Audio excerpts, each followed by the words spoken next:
Well, the calendar tells you September the 1st. It feels like July the 1st. It is a hot Thursday afternoon in downtown Cincinnati, and the Reds wrapping up this 4-game series and this 7-game homestand and trying to get a win against the best team in all the National League so far this year, the Philadelphia Phillies. Hi again, everybody, alongside the Cowboy, Jeff Brantley. I'm Tom Brenneman. Welcome, as always, to Reds baseball. And, well, Cowboy, after a couple of so-so starts for Mike Leake, he came back his last time out, threw the ball very well, and the Reds need another one of those here today. Well, they really do, Tom. And in order to beat this Phillies ball club, you almost have to keep them within 1 or 2 runs. And it's got to be almost shutout baseball early to really give your offense some kind of confidence, at least to take on this Philly rotation. They have been flat out unhittable and at this point unbeatable.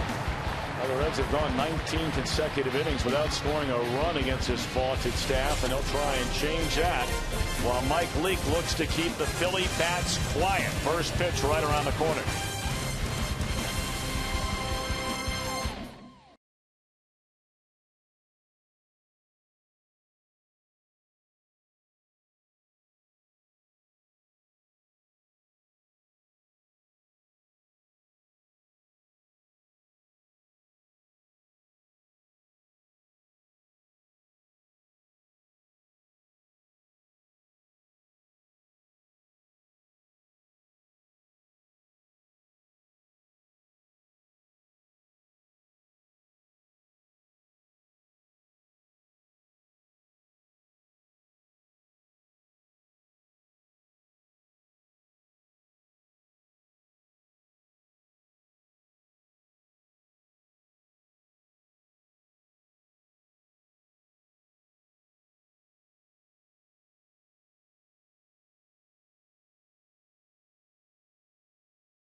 In for the rest of the day with John Gum.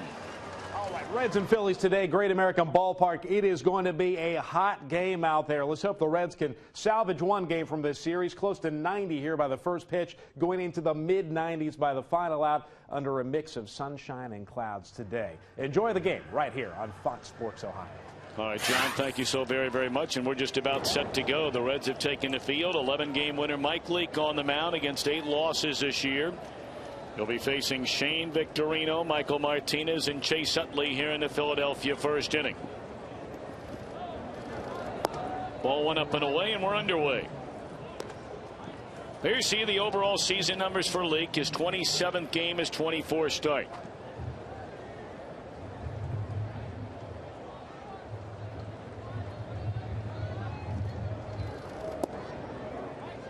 Victorino, a 305 batter, had the big base hit, the home run with a man aboard to break a 1-1 tie in the series opener. Well, what a game that was. Reds lost 3-2, and it has been all Philadelphia ever since. In fact, the Reds have not scored a run in the last 2 games. A liner at Renteria, 1 out. Charlie Manuel's lineup, his team is 40 games over 500. Michael Martinez at third, Chase Utley at second. Ryan Howard, the cleanup hitter, with Hunter Pence in right, Raul Ibanez in left field. A rare start for Brian Schneider behind the plate. Wilson Valdez again at short. And Vance Worley, a 9-1 record, is on the mound. Martinez getting a start today for Placido Polanco, and he looks at a strike. Nice to have you back, big guy. Thank you, buddy. I appreciate all the well wishes from you and Jim and everybody else on our Fox Sports Ohio crew. Glad you feel better. Well, I'm hoping I can get it out of the way, and that means nothing bad happens this winter. You know what I mean? I hear you. On the ground to Brandon, and quickly 2 are out. We'll take a look at some of the names in the lineup today for the Reds. Their defense brought to you by Ford. Yonder Alonso gets a start in left field, and look who's at third. Up from the minor leagues, Juan Francisco, and a battery of Mike Leake and Ryan Hannigan. We thought maybe, just maybe, Devin Mesoraco would be in the lineup today. Maybe tomorrow. But Yonder, another chance out and left. And it's really been a lost year as far as the Reds are concerned at the major league level for Juan Francisco. It's just been bad luck. When Roland went down early in the year, everybody was bummed about that, but there were many of us very excited to see Francisco to get a chance to play regularly for the first time, and he got hurt the next day.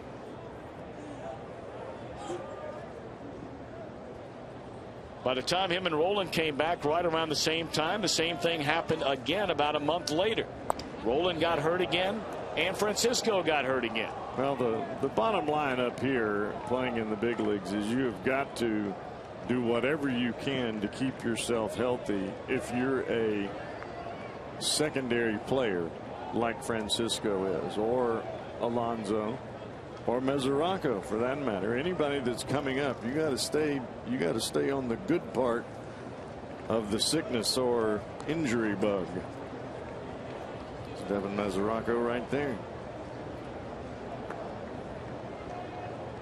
You think he's not itching to get in the game?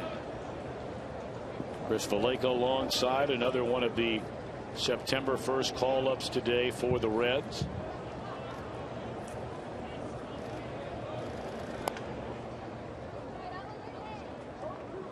I've been on a lot of ball clubs where you get 2 or 3 guys called up to the big leagues from AAA, and most of them are just because they had good years in AAA. They bring them up to reward them. Well, the guys that have come up for Cincinnati, these guys are not just getting rewarded. These guys are part of the future on the field for the Cincinnati Reds, and they can flat out play.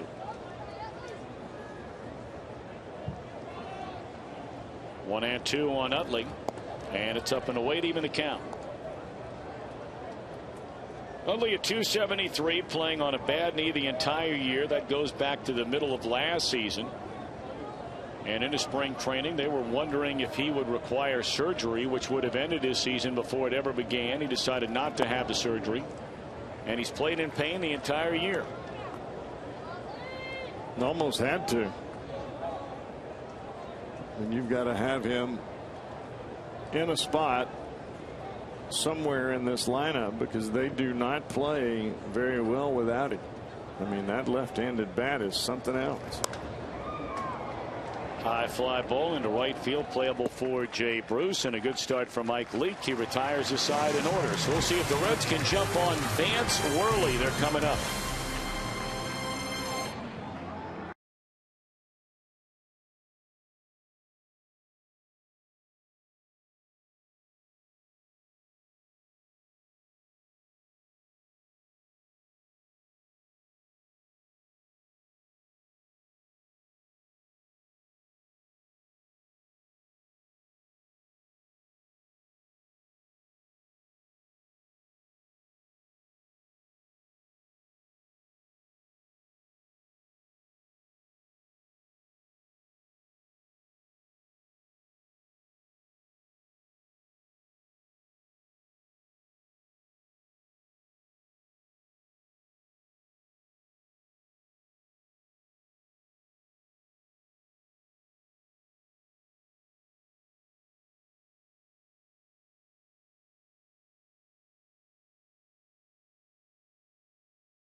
Reds Baseball is brought to you by State Farm. For auto, home, life, and banking, get to a better state. By your local Ford dealer.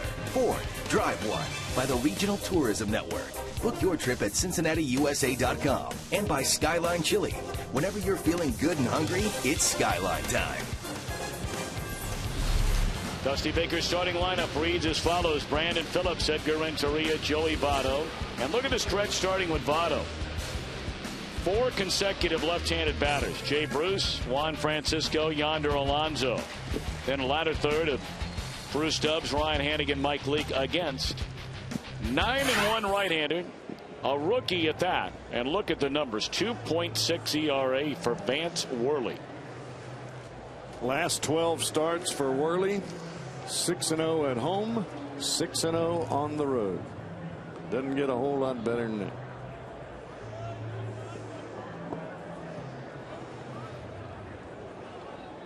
They have won every start he's had in the last 12 starts.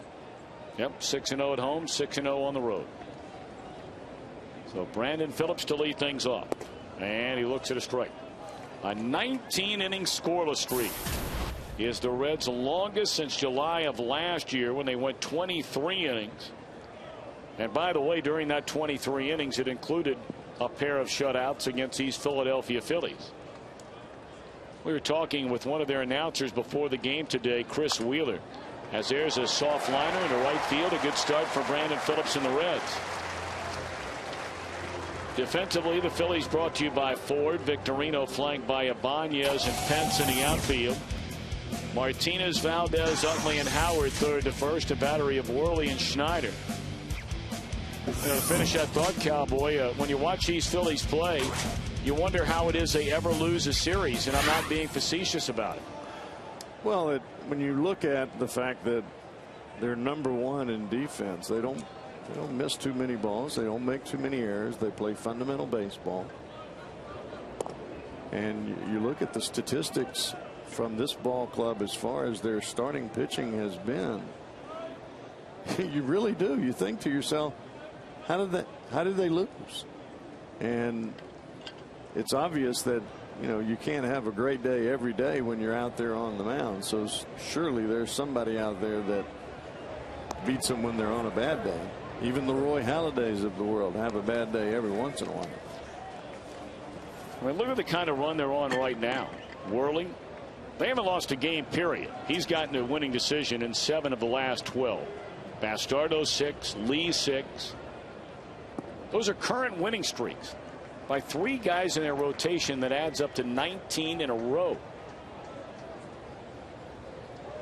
It's pretty amazing just to see what they have been able to do when you look at their offense.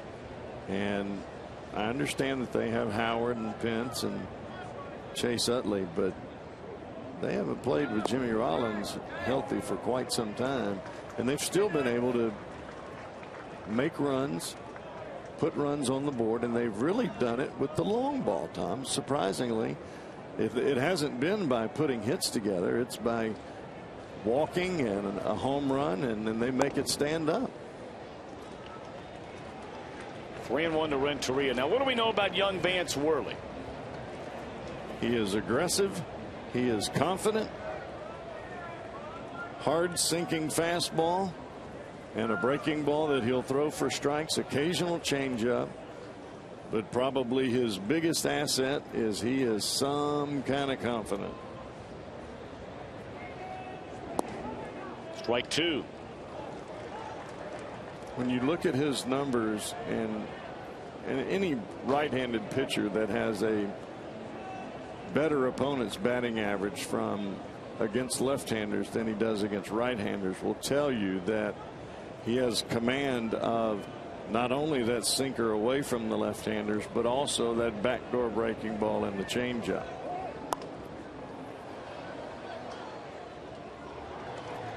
I mean, the Reds have 4 straight left-handed batters in their lineup today, and left-handers are batting collectively 197 against Vance Worley. Well, what Worley does is he'll start away with a changeup or an off-speed pitch, and he'll start his fastball right at the front hip of the left-hander. and he'll run it right back over the inside corner. And it's very difficult for that left-hander to pull the trigger. That's where he gets his strikeouts. Runner on the go, but he'll have time to get back as that one's popped up in his short right. We thought he'd have time to get back, and he barely did.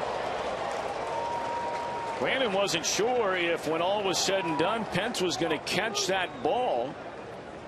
So he waited till the last possible split second to go back to the bag. Well, that was a ball that in normal circumstances would have probably been Chase Utley's. But Pence called it early, and by the time he got to the baseball, he bobbled it all over himself and was not able to throw it immediately upon catching the baseball. Otherwise, he'd have gotten Brandon Phillips. So now Joey Votto at 325, 26 home runs and 87 batted in, and a check swing foul ball. He's down a strike. And I think we'll see right now basically how the youngster Worley is going to go after the Reds left-handed hitters.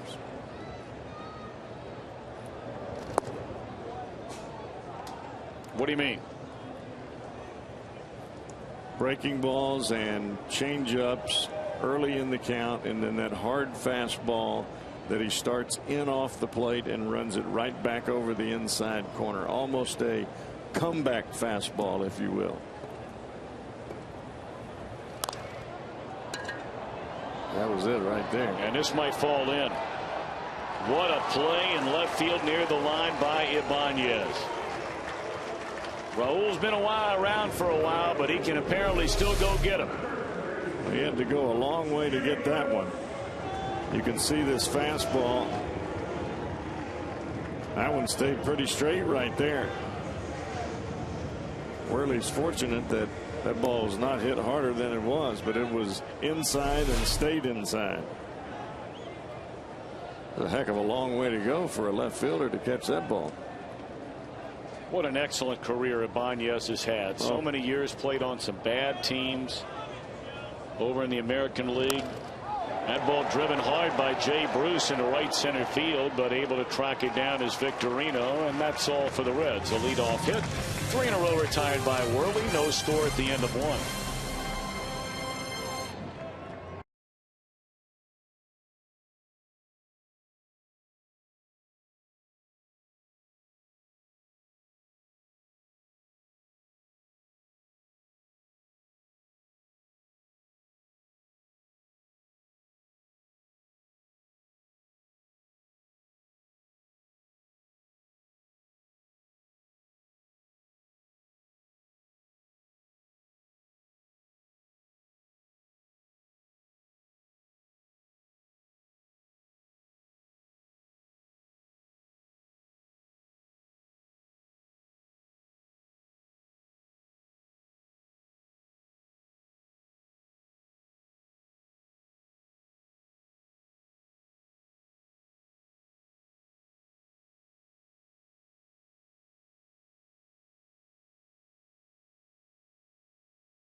Our game storylines brought to you by Elk and Elk. Serious lawyers for serious injuries. Call 1-800-ELK Ohio. Talked about September the 1st. Rosters expand. Teams can call up players many as they want from the minor leagues, and the Reds have done that.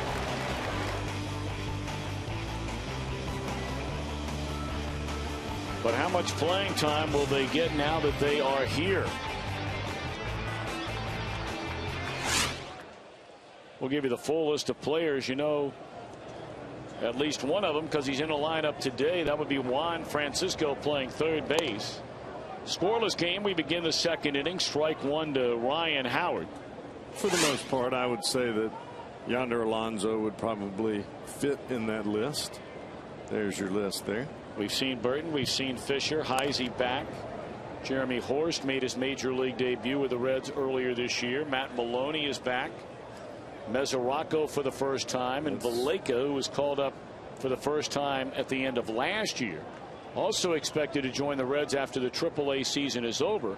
Two members of their rotation, Edinson Volquez and Travis Wood. There's strike three to Ryan Howard. First time you were called up, Cowboy, were you a September call up? I was, and I was awfully nervous. I would imagine. Where were you? You remember what town you were in? Yes, of course you do. Where were you? We were in San Francisco. You were in the Giants organization, for those that don't remember. Giants organization, and getting ready. I got called up on the last game of that road trip, and we were getting ready to leave to go to Atlanta, where all my family could come to the game. And that's where you made your debut. That's where I made my debut. And I don't know that I've ever been that nervous in my life. So you were called up from AAA. Was it Phoenix back in those days? Yes. For the Giants. Yes. And I was actually in Tucson when I got called up. So I had to hightail it to Phoenix. We were on the bus that night.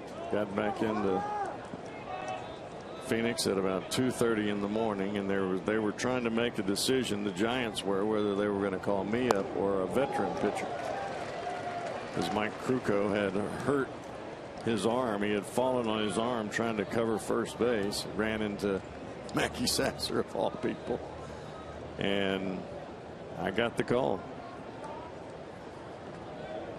Didn't have a whole lot of clothes to take with me because they were all dirty from the road trip. That's all right. You're allowed to smell a little bit if you're a big leaguer. Yeah. They took care of me. They bought me new ones.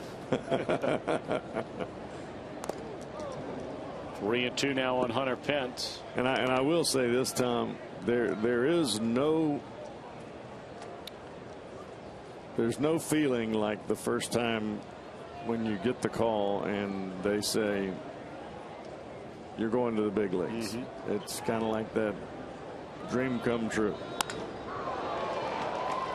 That one lined hard, played off the wall by Alonso, and that'll be a one-out double for Hunter Pence here in the second inning. Well, what a difference he makes in this lineup.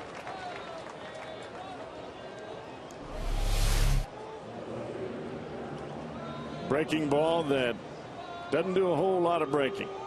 And Hunter Pence is an awfully good high ball hitter. We've seen it now for 3 consecutive ball games.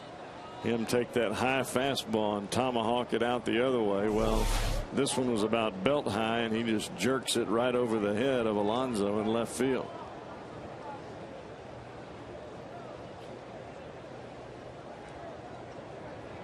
So now Raul Ibanez at 242, 17 home runs and 67 runs batted in.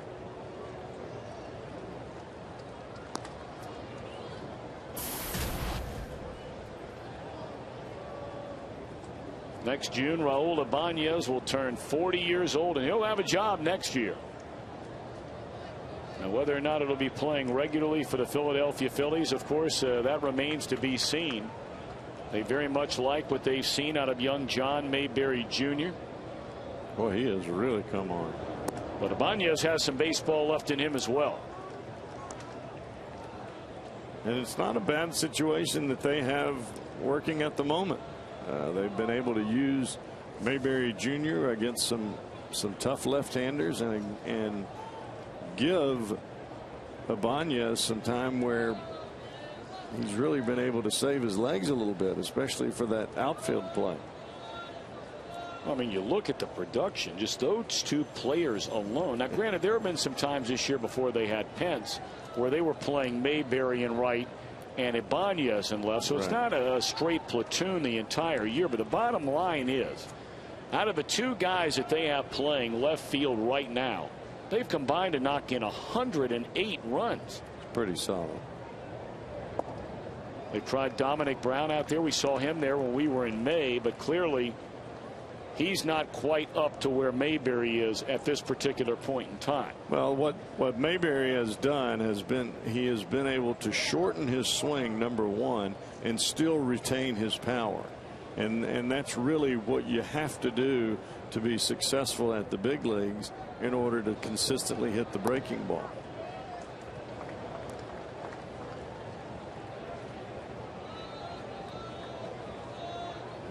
And that's really what happened with Dominic Brown. His swing was just too long, and he got taken advantage of real quick. Yeah, he did not look good in that series when we saw him. He had just been called up and was not going to cover off the ball down at AAA again this year. There's ball four. So all of a sudden, Leake, after handling the first four Philly hitters of the afternoon, fell behind 3-0 before giving up the double to Pence, fell behind 3-0, and now walks Ibanez, and here comes Brian Schneider.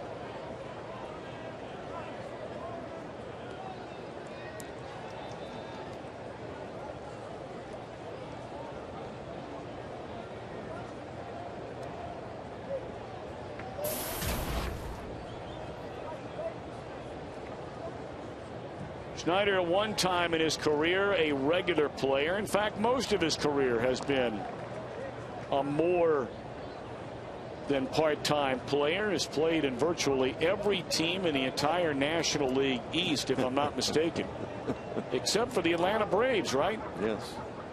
He's played for the Expos and Nationals, one and the same, for the Phillies, for the Mets. Trying to remember if he spent a little bit of time with the Marlins.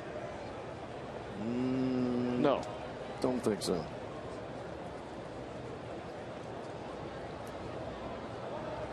Another guy who just kept at it.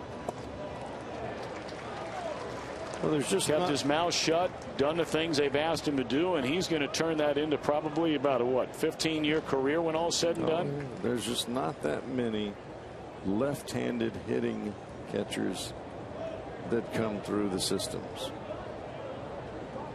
And when you can at least be serviceable from the left side and do your job behind the plate.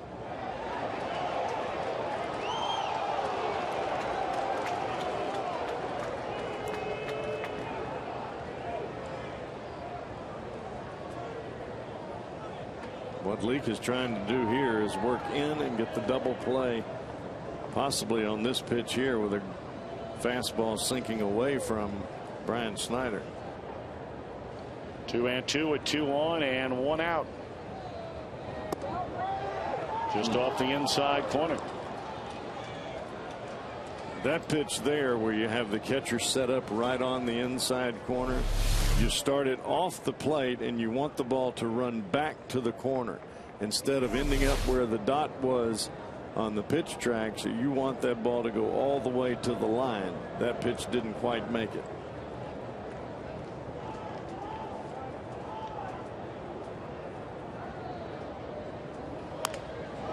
Well, jam shot that'll fall in for a base hit. They're going to wave around the runner. Pence will score, and another 3-ball count. Leake forced to throw a strike this time, and Schneider, who's knocked in 8 runs all year, knocks in the first run of this game, 1-0.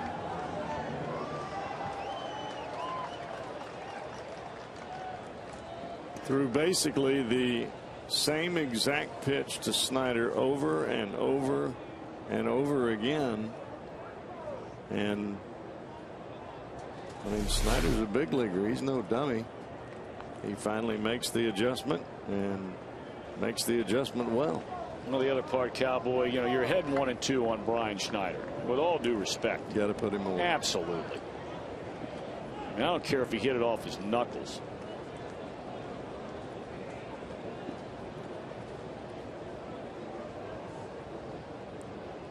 So 2 on, still 1 out. 3 straight Phillies have reached base on a hit, a walk, and a hit. And now Wilson Valdez, who has been playing regularly, with Jimmy Rollins still unable to play, looks at strike 1.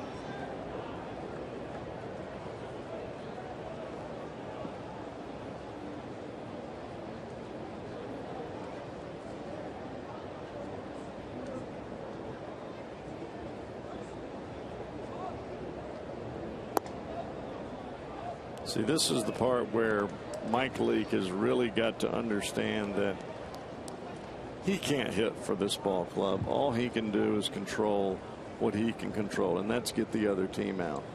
You can't just go out there and say, okay, I've got to do this, and I've got to throw a shutout and no hitter. You just got to pitch your game. And if you get overly concerned with what's going on the other side, then you end up with this type of situation where you're pitching behind in the count. You're not throwing your normal ball game. You get away from your game plan, and the next thing you know, you're out of the ball game. You don't want that to happen.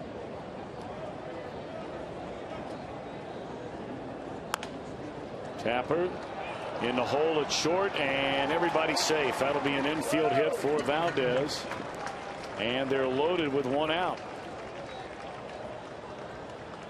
Well, that play there shows you exactly the range of Juan Francisco, and it was not much. That ball stayed in the air a long time and probably should have had a play made on that, at least at second base, and he couldn't get to the ball.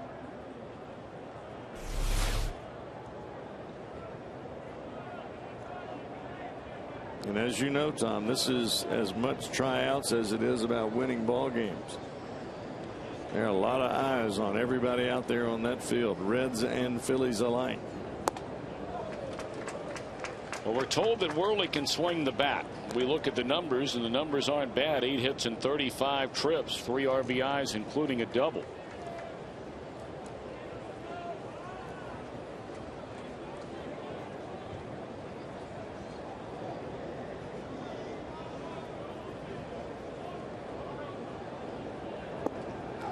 Couple of breaking balls later, he's behind 0-2.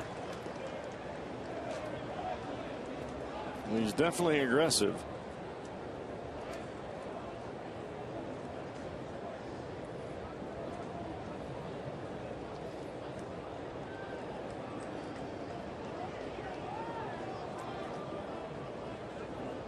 Four straight Phillies have reached base since a strikeout of Ryan Howard to begin the inning.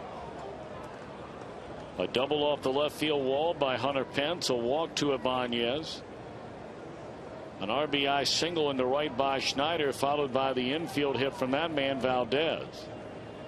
So 1-0 Philadelphia. We're in the second inning, 1 out, and the 1-2 on the pitcher Worley. Back up through the middle, and that's a base hit into center field. 1 run scores. Here comes the second run, throw to the plate, and out at the plate is Brian Schneider. So a run scoring single for Worley on a 1-2 pitch. And he puts his team ahead 2-0.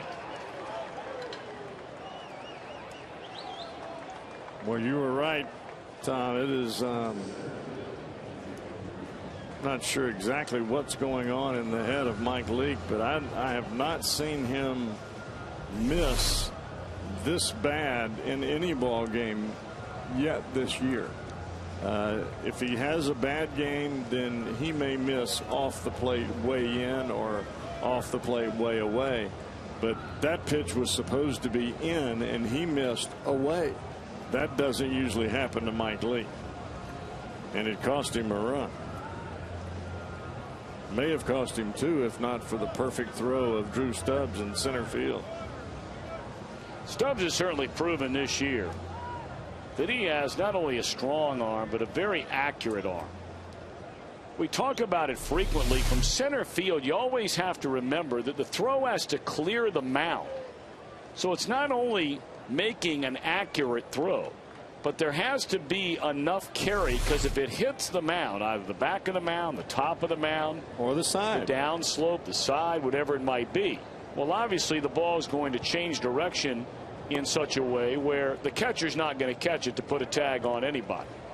So the guys who are really good throwing out runners from center field have really good, accurate arms. Another guy that comes to mind after all the years I had a chance to see him play, as good an arm, as good an outfielder as I've ever seen, was Steve Finley. Oh, yeah. Boy, what a player he was. And both he and Stubbs play those balls very similar. They use their speed to get to the baseball quickly as the ball exits the bat, so that by the time they get to the baseball, they're at a point in the outfield where their arm will allow them to reach past where the mound actually sits. So the ball is one hopping to the catcher.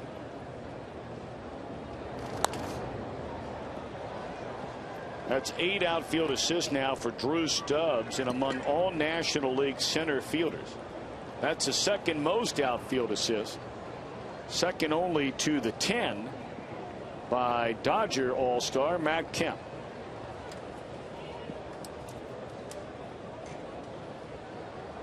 Matt Kemp's had a pretty good year. Oh, yeah. He has come back with a vengeance here in 2011. It's a shame that that club is in such disarray. Really wonder what's kind of going on, Cowboy, behind the scenes with that team, because we heard so much about it, you know, the first half of the year, and of course we saw the Dodgers in a couple of series the first half of the season. Haven't seen them in a while now, but you don't read much about what's going on. Yeah, I even heard, and this may not be totally true, but I heard that they were polling the people that come to the ballpark and through the newspaper and questioning the ability to call the ball game of Vin Scully. Well, they were asking about all the announcers. You don't ask about Vin Scully. No, you don't ask about Vinny. You can ask about anybody. You don't ask about Vin Scully. And of course, thank the Lord above, Vinny is planning on coming back for year number 63 that he has been behind the microphone calling Dodger baseball, looking ahead to 2012. Well, let's face it, the way that franchise is going now, they're hoping Vinny can stay for another 63. There's another 2-out hit that'll knock in another run, and it's 3-0 Philadelphia. Leake has not retired a batter since Howard struck out leading off the inning. In excess of 30 pitches in the inning, and 6 in a row have reached. Well, the Exmo shows you where the pitch is, and I mean, you can see here we're talking belt high at contact. Now, a ball that's at belt high, regardless of whether it's a breaking ball, curve ball, slider, you name the pitch, even a knuckleball is easy to hit when it's belt high. 8th man to bat in his 3-run second inning is Michael Martinez, and there's ball 1.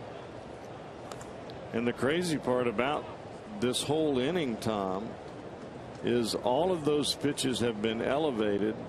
The balls have been hit, but nothing is hitting the walls in the outfield. They're just getting through the holes.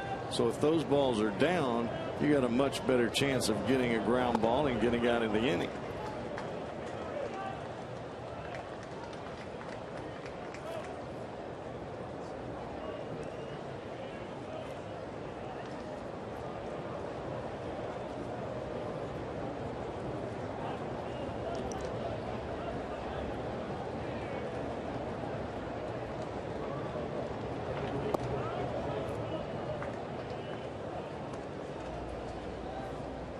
I think sometimes when you're a pitcher, and especially a young pitcher like Leake, and you're facing a team with the caliber and the record of the Philadelphia Phillies, you get your hitters and your pitchers mixed up. You know what I'm saying? I mean, you're not facing Roy Halladay, Cliff Lee, Oswalt, Worley. You're not facing those guys. You're facing the Utleys and the Howards and Martinez, who has hardly played at all. I mean, These guys have not hit well in this series, except for the home runs. Well, this should retire the side, and it does. Phillies get 3 on 5 hits.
You can chat with our Hall of Fame baseball writer Hal McCoy and get connected with Fox Sports Ohio Game Connect.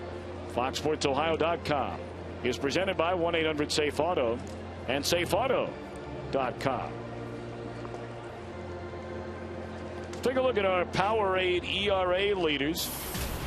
Team earned run averages. And the Phillies are knocking on the door at getting under that first number that begins with a 3. And the last team in the National League to have a team ERA of under 3, you got to go back a while.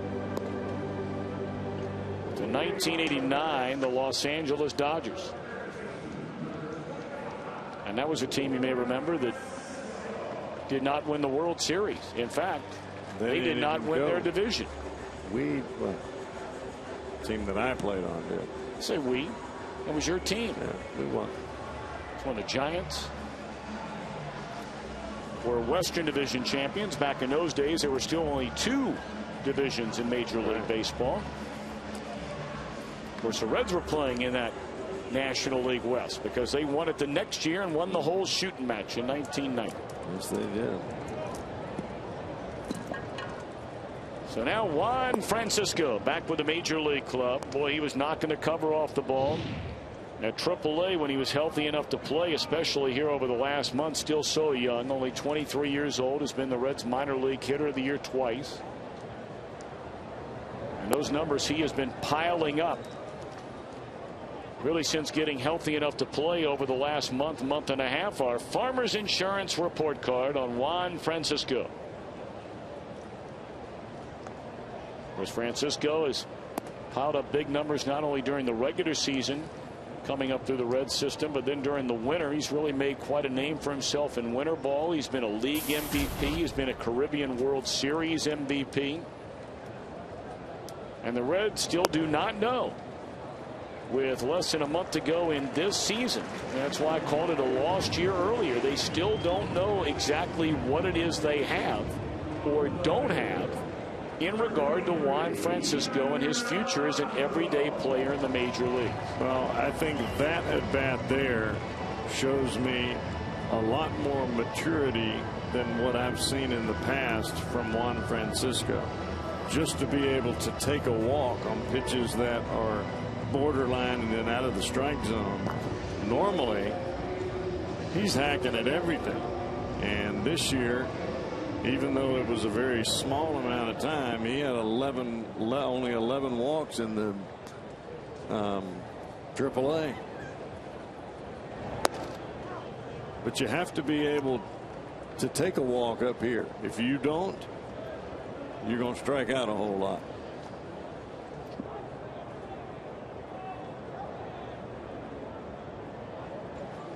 So now Yonder Alonso, we know he'll take a walk. He fouls it out of play. Of course, Yonder came up with the bases loaded as a pinch hitter in the 9th inning last night and popped up to end the game.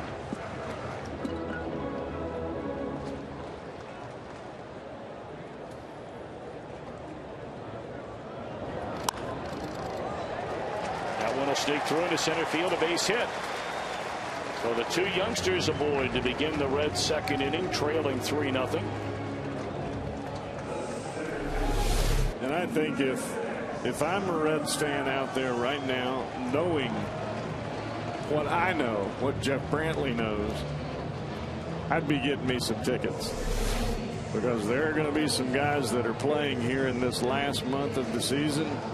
You are going to be awfully surprised, and pleasantly surprised.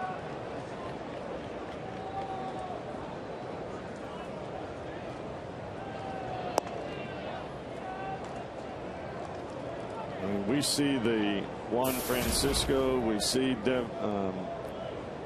Yonder Alonso, how well he's hit. Devin Mesoraco's numbers are better than that. And we're starting to see Dave Chappelle really start to climb that average ladder. Starting to get a little bit comfortable, not feeling though he has to swing at every pitch that he goes up there. And even his outs, he's starting to hit the ball with more authority. Yes, he is. He's learning. That's good morning, good afternoon, and good night for Drew Stubbs. First strikeout of the game for Worley.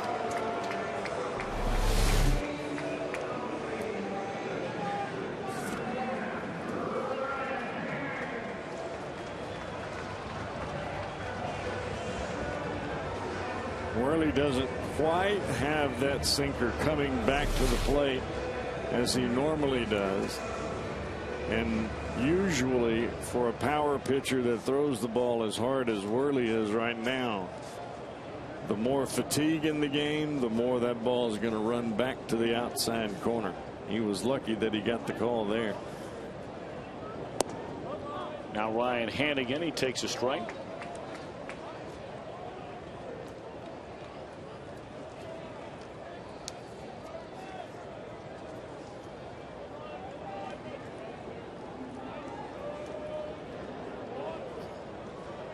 The thing with Stubbs that drives me crazy is that if you have 2 strikes and the ball's close and you've got a runner in scoring position, put the ball in play. You're not going to hit into a double play.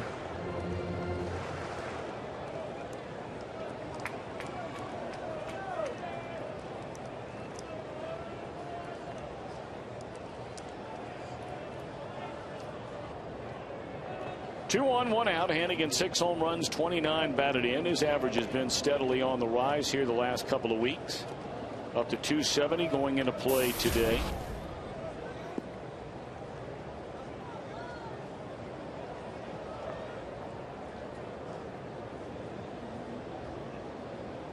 Red started this homestand, of course, with a bang, sweeping the Washington Nationals 3 straight games. In came the Phillies for the first of 4 in an outstanding game between the two teams. I mean, it's just good, solid baseball, that opening game on Monday night. Homer Bailey locking up with Cole Hamels, and Philadelphia winning 3-2. That was a great ball game. Really was. Win, lose, or draw. These last couple of nights, as there's another called strike 3. 2 in a row to Stubbs and now Hannigan.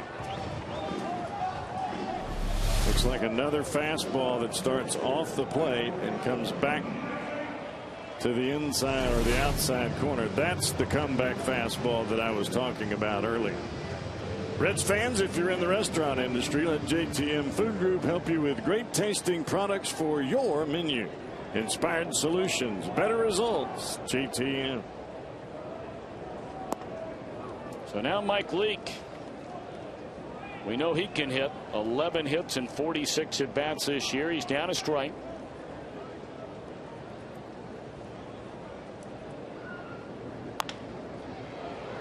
Nice pickup by Martinez, and the inning is over. So the first two reach and don't move. End of 2. 3-0 Philadelphia.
Bit of an adjustment just as far as the speed of the game and everything, but once I get comfortable, I feel like everything will take care of itself.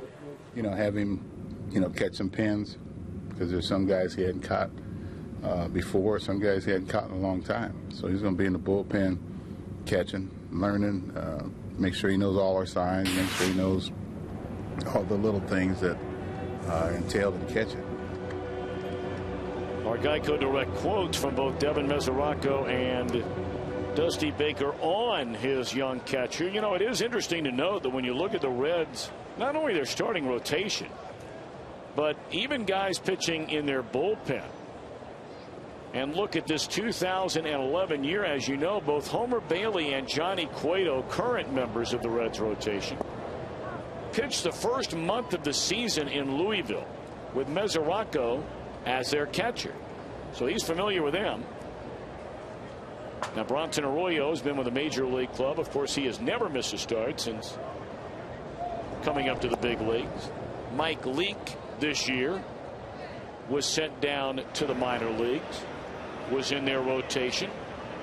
Is there anybody that has not thrown to him besides Arroyo? Maybe Nick Massett? Well, Dontrell Willis obviously has, because he was down in the minor leagues most of the year until the Reds brought him up. That's a nice play there by Alonso. And Chase Utley too retired. So the answer to your question is there is no one else that is currently in the rotation, or for that matter on the brink of going into the rotation, if you even consider Edinson Volquez and Travis Wood being candidates to go back into the rotation if and or when they come back to the major league club. And with Bronson, I don't know that it matters anyway, because Hannigan catches him for the majority of the time anyway. Not majority of the time. He catches him every time. And you got to wonder, and based on the season that Bronson is having, it's the first bad year he's had as a Red. You wonder how long does that game plan stay in effect? Right. I mean, if it's working, all's fine. But if it's not, you have to at least consider mixing things up a little bit. Well, I think the issue with Bronson Arroyo was coming out of spring training with mononucleosis and not taking the time out to get better. And all that stuff about missing a start is all fine and good. And I understand that people want to have goals and they want to keep themselves headed towards those goals, but sometimes you get old. That ball in the air, left center field, and Stubbs got a good jump and runs it down. 2 are out.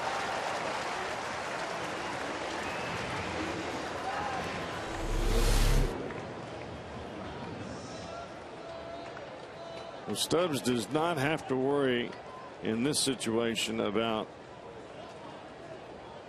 having Yonder Alonso get in his way. He got free reign.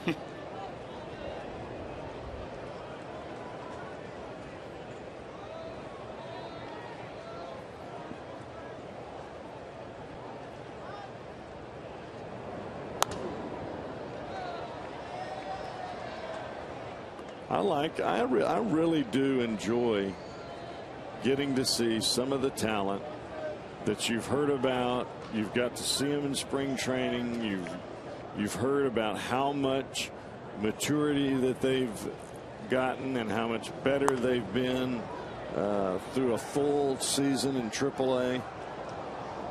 To be honest with you, I'm excited to see Devin Mesoraco. Well, I mean, that gets back to something that, you know, Cowboy, really we've been talking about for the better part of 2 or 3 weeks now. And it started with the first phase of young players brought up here, and the likes of Alonso and Frazier and more recently Sapel. And Zach Cozart. And Zach Cozart. Well, he was going to be playing every day, I think. Cozart got here, and, I mean, he lit the world on fire. I mean, he's going to be the everyday shortstop next year, barred some unfortunate incident. And a much crisper 3rd inning for Leake. He retires his side in order thanks to some help from Stubbs in center field. Reds still trail 3-0.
And Coolman of Cincinnati, who currently drives a 2004 Tundra, will win the beautiful new Tundra on display each and every day here at Great American Ballpark. So, Carroll, good luck. Reds are hitting the road, and you can get ready 30 minutes before every game right here on Fox Sports Ohio with Emmy Award-winning rendition of Reds Live. That's presented by Ray St. Clair Roofing. And tomorrow night, Reds Live will be kicking off from Busch Stadium in St. Louis beginning at 7:30 Eastern Time. What a matchup tomorrow night. Johnny Cueto against Chris Carpenter. Check out those guys. You see a lot of that, of course, you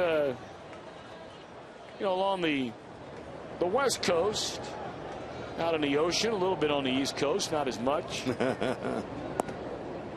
What exactly do you call what they're doing?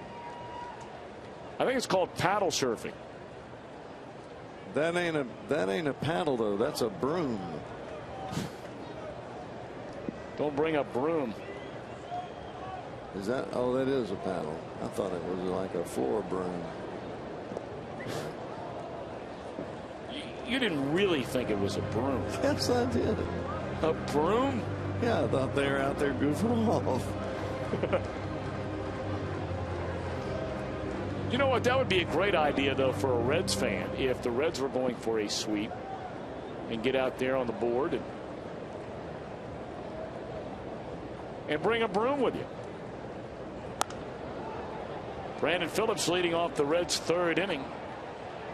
And that one fouled out of play. Brandon had a base hit leading off the first. In fact, the Reds have had the leadoff man aboard in each of the first 2 innings against Vance Worley. Francisco walked to start the second, went to second on a hit by Alonso. But then Worley took care of Stubbs, Hannigan, and Leake to get out of trouble.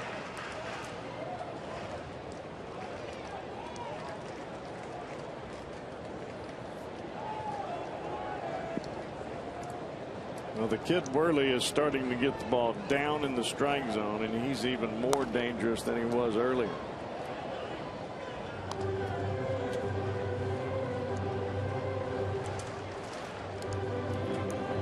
Well, he's a broad kid, isn't he? He is, big boy. You weren't with us earlier this year in Philadelphia. You missed that 19-inning game. Yes, I did. We saw him in that series. He is a big, strong kid, is Vance Worley.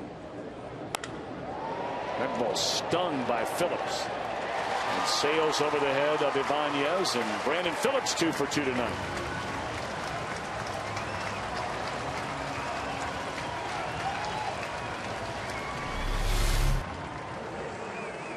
Fastball starts in the middle of the plate. Look at where it is along the head of the catcher. That's how far that ball stays up, and Phillips just shellacks it. Well, Brandon Phillips, a leadoff double. He's safe at second, safe and secure. New York Life. Anytime that ball comes to the plate and it's head high of the catcher and not below his chin, something bad's likely to happen to the ball. Diving play by Valdez, and he'll throw out Renteria. That's a nice play.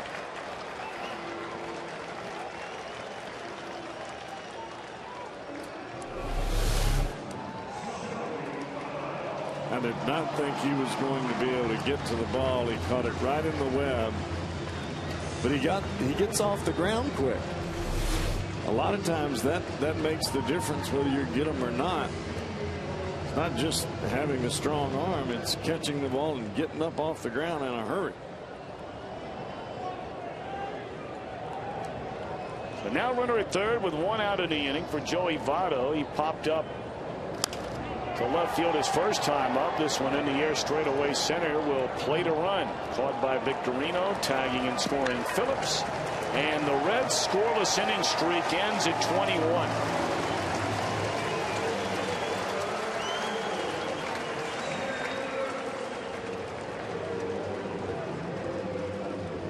Shut out the last 2 nights by Halladay and Lee. But they finally break through thanks to a leadoff double, a ground out, and a fly ball here in the third inning against Vance Worley. And a 3-1 game.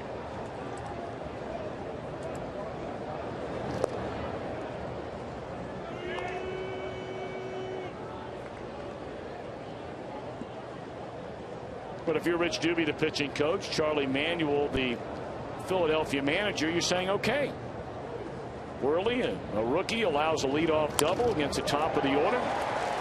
He retires the next 2 batters, even though it does play to run. And now what does he do? Oftentimes this is where you see the difference between guys who know how to get it done, start in and start out, and guys who are trying to feel their way to getting there. Well, it doesn't look to me as though Worley feels around the strike zone. He is much more erring on the side of aggressiveness and attacking the hitter that's at home plate. Down in the zone, but he's going after him.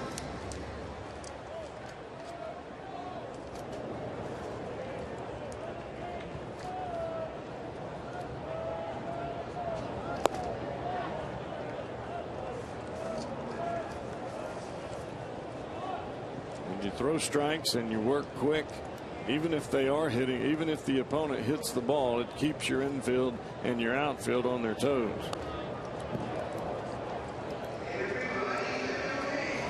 Oh, 2 on Juan Francisco, who walked on 4 pitches his first time up.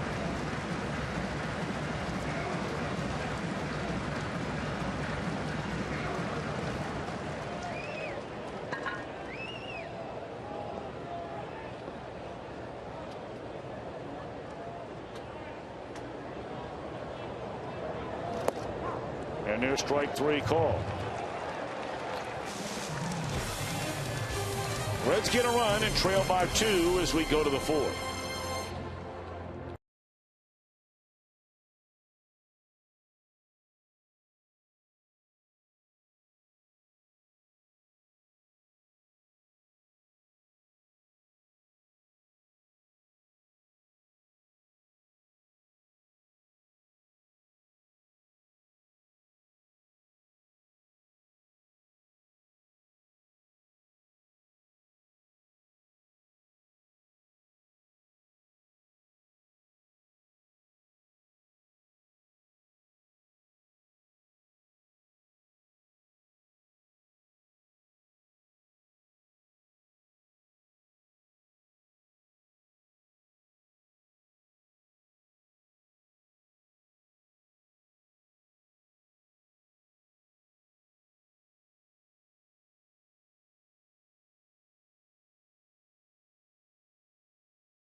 Restaurants, schools, retailers, and our military around the world.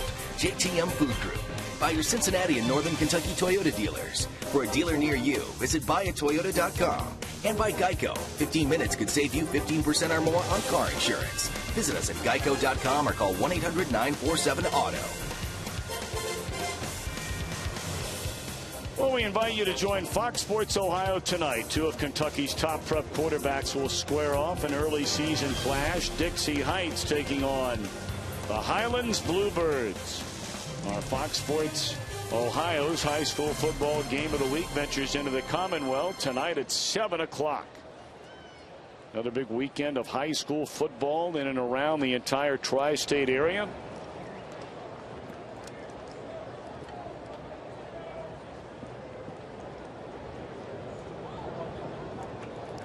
Phillies with a 3-1 lead in the finale of this 4-game series. The Phillies have won the front 3.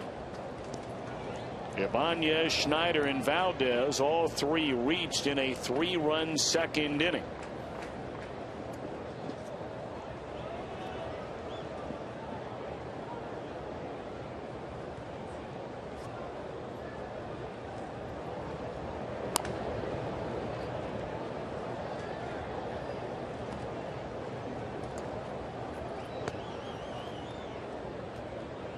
Ibanez drew the walk after the Pence double with 1 out. But then Leak allowed a run scoring single to Brian Schneider, an infield hit to Valdez. And then the pitcher Worley knocked in a run to make it 2-0. Victorino with an RBI single capped off a string of 6 straight batters to reach against Leak after retiring Howard to start the inning. 1-2 to Ibanez. We talked about what an outstanding career Ibanez has had. Many would say quietly has put together the career that he has.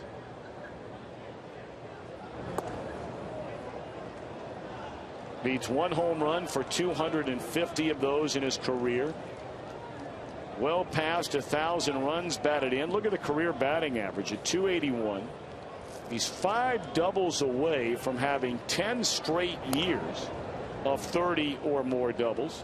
The only player in the major leagues that has done it longer than Ibanez's 9 is Albert Pujols, who's gone 10 years in a row with 30 or more doubles. Didn't Ibanez have quite a bit of his career in Seattle? Yep. That's part of the reason that nobody knows about it. On the ground of Otto, and there's one out in the inning. You know, there are a number of others out there like myself who have been fortunate enough to be given the chance to work in different parts of the country.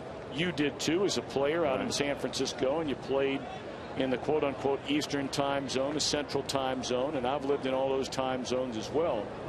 You know, a lot of the people out west, they get very upset. They feel like that nobody in the East pays attention to the teams out west. And you know what? By and large, they're right. But the people in the West, they take offense to it, as though those of us who now live in the East, don't care about what goes on in the West in terms of sports. And you hear about all sports, not as much in football because obviously everybody's playing at the same time. Talking about pro football, but college football, you hear it. And I don't think it's that. No, you're in bed. I mean, there's nothing TV. You can do. I mean, you can't televise something that comes on at 9 or 10 o'clock at night when you're normally in the bed at that time. You're getting up at 5 or 6 the next morning. I mean, I always draw the analogy that if you all of a sudden put a Major League Baseball team in Tokyo, or even a Major League Baseball team in Honolulu, there you go. Those up and down the Western Seaboard wouldn't be able to tell you how those teams are doing. They would be a day late on their stats every day.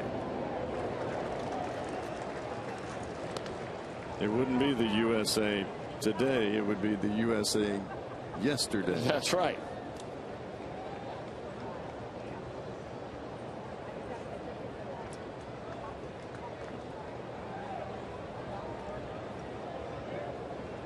I mean, I'm sure that there has been more than you and I that have thought about this and tried to figure out a way to clean it up. It's just, time is time. You can't change that. No.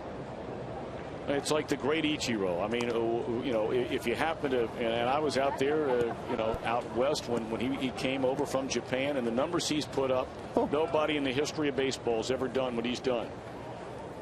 And there aren't a lot of people that pay much attention to it. And it's too bad. But it is a reality. They whitewash it. They just kind of blow it off. Alonso, gloves to his left, and that will retire the side. So 7 in a row retired by a leak, and it's still a 3-1 Phillies lead.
More homestand to go. On September the 16th, it's our next Free Agent Friday presented by Mint Martini. $4 beer specials, a lot going on at the New York Life Music Stage in the Fan Zone. Reds and the Brewers will get together that weekend. For tickets, call 513-381-REDS or visit reds.com. Time now for our AT&T trivia question. How many times have the Philadelphia Phillies finished a season 40 games or more over 500? They are 40 games over 500 going into play today. Wow.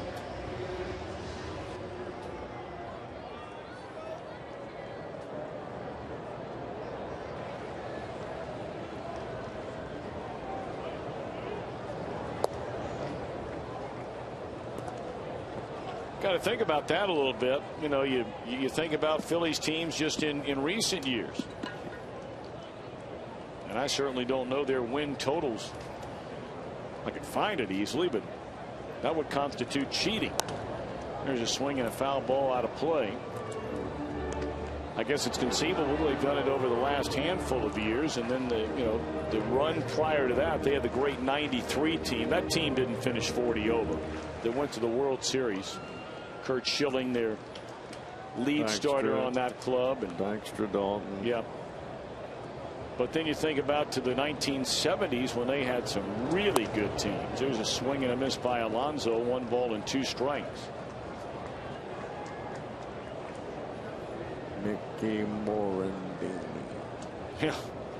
That was a great. Harry Callis, he would drop that name out there. It was good sounding.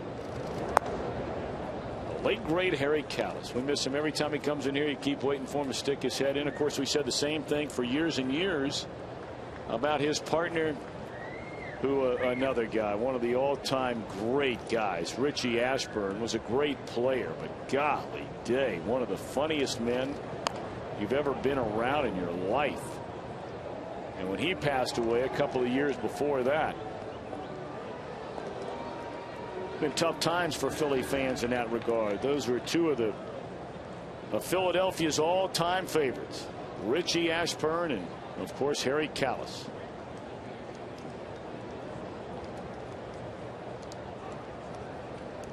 Two and two on Alonso. Swung on and fouled out of play. Yonder single to center field his first time up.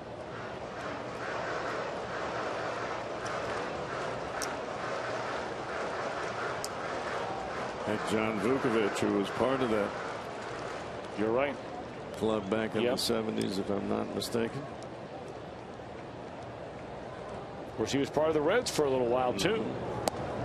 And there's strike 3 called, and Yonder knew it. Let's go back to Harry Callis calling the final out of the 2008 World Series. The 0-2 pitch, swing and a miss. Struck him out. The Philadelphia Phillies are 2008 World Champions of Baseball. Bram Lynch does it again and stays perfect for the 2008 season. Was Harry Callis obviously on the call? His sidekick Chris Wheeler going crazy there in the background. Didn't want to yell to perhaps step on that call, but you know, those moments have been rare in Philadelphia Phillies franchise history, boy.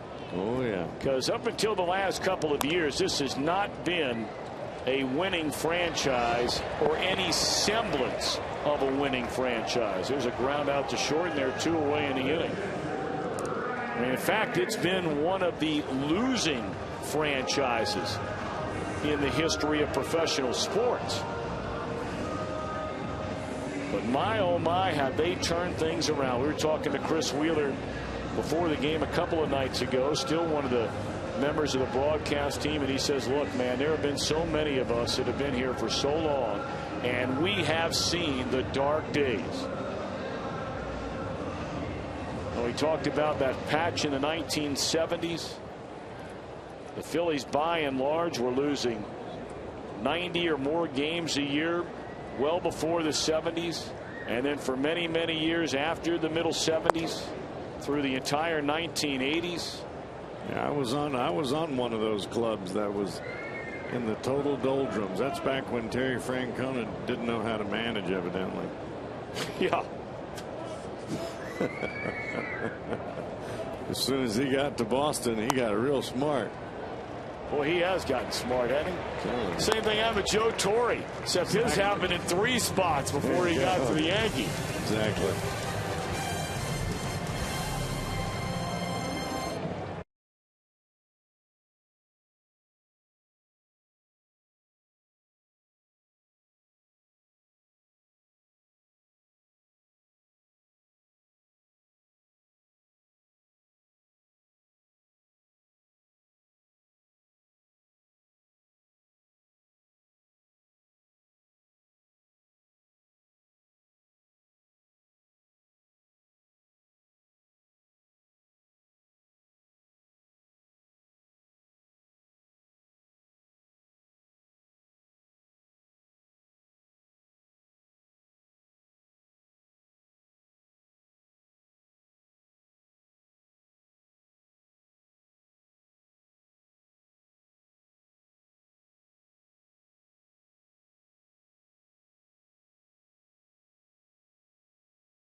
Presented by authority of the Cincinnati Reds. It may not be reproduced or retransmitted in any form, and the accounts and descriptions of this game may not be disseminated without the express written consent of the Cincinnati Reds. All right, let's check in around the entire National League. Our standings presented by Honda. Philadelphia 7.5 games better than Atlanta. Atlanta still the big leader in the wild card. St. Louis has beaten Milwaukee in back-to-back nights. Tell you what, the Cardinals win today, and I wouldn't phone that thing in quite yet. They have another 4-game series next week. But the real surprise story in all of baseball is undeniably what is going on out west. And it's interesting because of what we were talking about a little while ago. I think many of us in the Eastern time zone, unless you get up every day and immediately go to the computer and check for the scores because they're not going to be in your local paper, where the Arizona Diamondbacks stunning 2011 season continues. They won their 9th consecutive game last night, and they now lead the defending world champion Giants by a full 6 games in the NL West. The 2 teams start a series against one another tomorrow night. Well, going back to what you mentioned right before you were talking about the Diamondbacks and the Giants, was the Cardinals and the Brewers. If the Cardinals can apply any positive pressure to Milwaukee, and they can't just go Milwaukee, I'm saying, can't just go out and just go through the motions and happy-go-lucky and all that. They are going to have Mother Earth of pressure on top of them after leading for so long. And that's the part that most fans don't take into consideration, and most players don't either. But if the Cardinals win a couple of more ball games and they bring that thing to 5 or maybe 4, boy, you talking about pressure in Milwaukee. You'll be able to see it on everybody's face everywhere you walk, locker room, walking down the street. It will be unbelievable.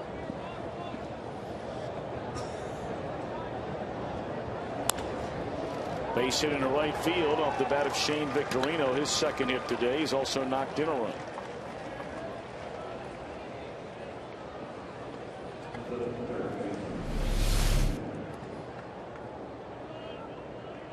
Starts in on the inside corner, and the ball starts to drop as it does. Victorino gets right to it and keeps that bat nice and flat through the strike zone.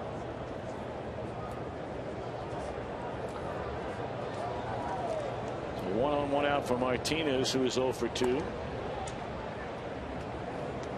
Very rarely do you see Victorino overswing. He takes the bat to the ball and finishes almost with the same swing each and every time.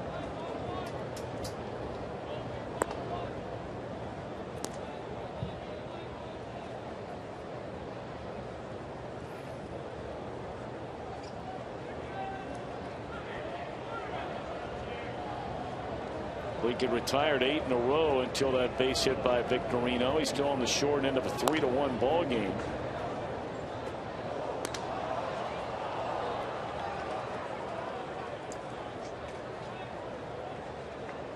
But as we said in the other ball games, you've got to keep this thing as close as you possibly can if you're Mike Leake, with hopes of winning.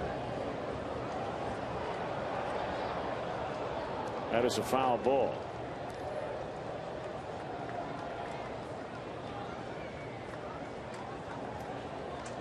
You know, it is interesting to know that when we talked about the Brewers and the Cardinals, how they have another game to go today, and then they'll play 3 times next week.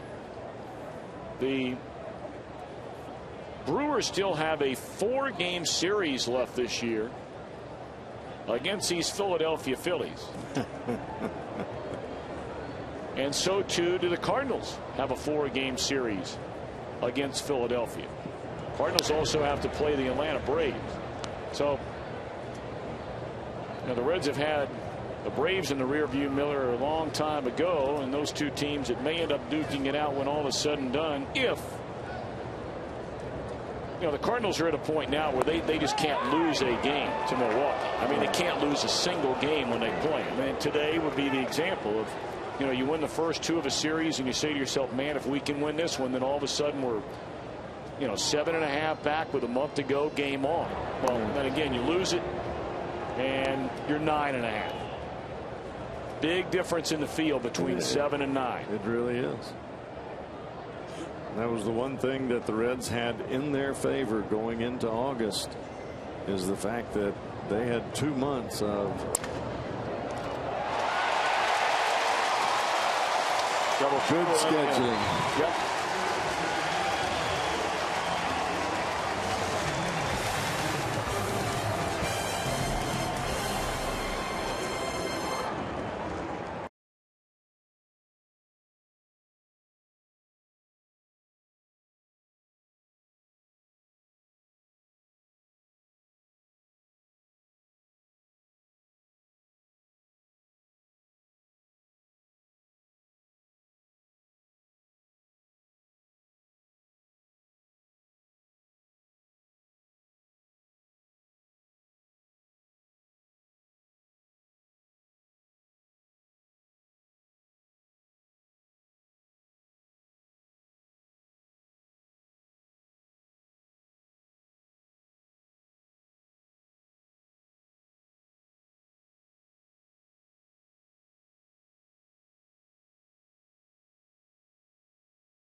That means another $25 from Shakely will go to the Reds Community Fund. Shakely, it's done.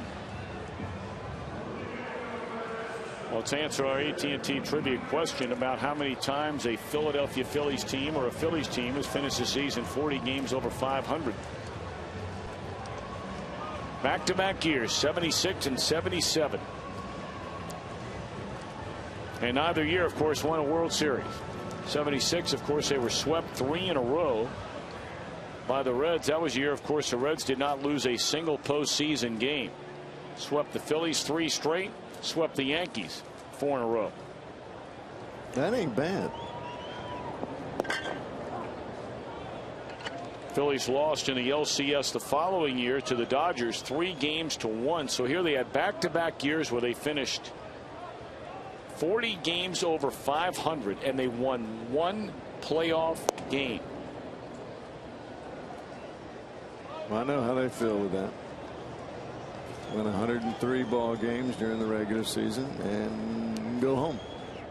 Only team ever.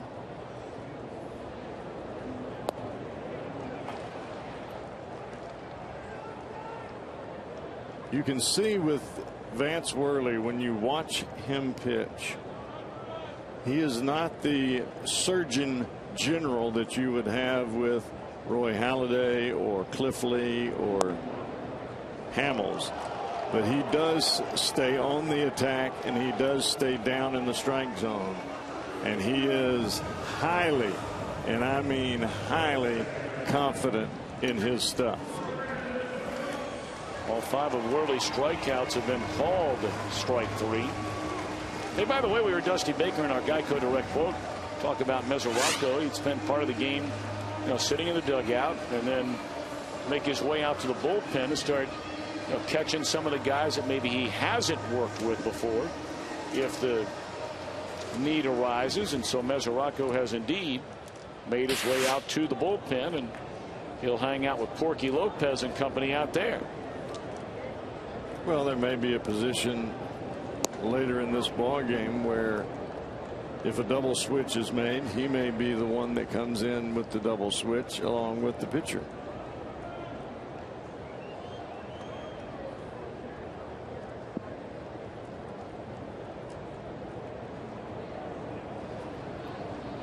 Brandon a perfect 2 for 2, a single double, and scored the only Reds run. They're going to get him this time on a good play by Valdez in the hole, 2 out.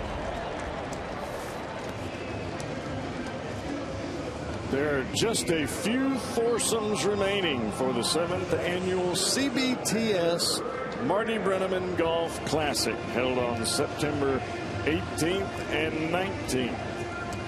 It's held at Belterra Casino and Resort and Spa in Belterra, Indiana.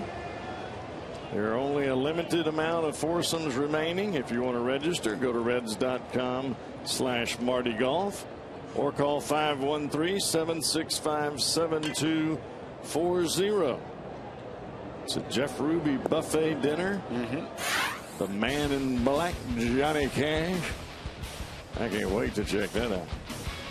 That is a big league tournament. And I don't say it because it's my dad's tournament or because it has anything to do with the Reds. It is just a big league tournament. Unlike anything that I've ever been to. In the air left field, and Ibanez tried to leap up and get it. Couldn't do so. About a step late. And Renteria in with a 2-out double. Well, that ball had some serious carry to it.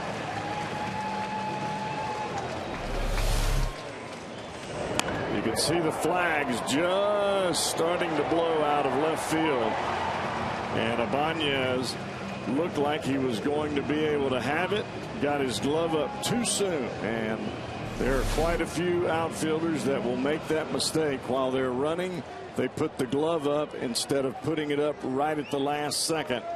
When you put your glove up, it will slow you down. You don't put it up until it's time to catch the baseball.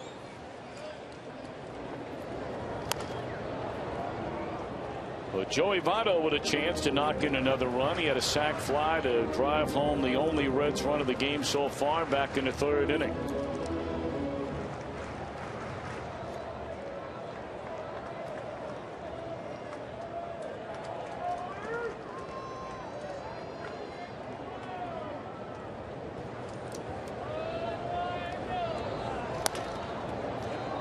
0-2.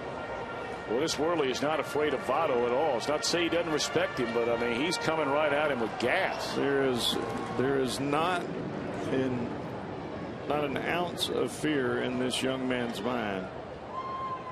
He believes in his fastball, he believes in his breaking ball, and he is going to challenge anybody that steps to the plate. He has proven that all afternoon.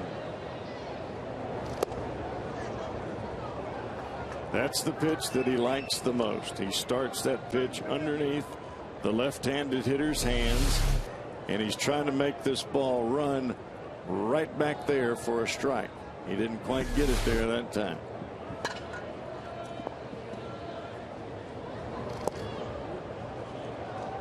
Probably one out there for show, and we'll see if he comes right back to that pitch you referred to a moment ago. And it's not the pitch that he throws inside the left-handed hitters is not for them to swing at. It's for them to raise their hands and take it, and it runs back over the plate for a strike. There it is.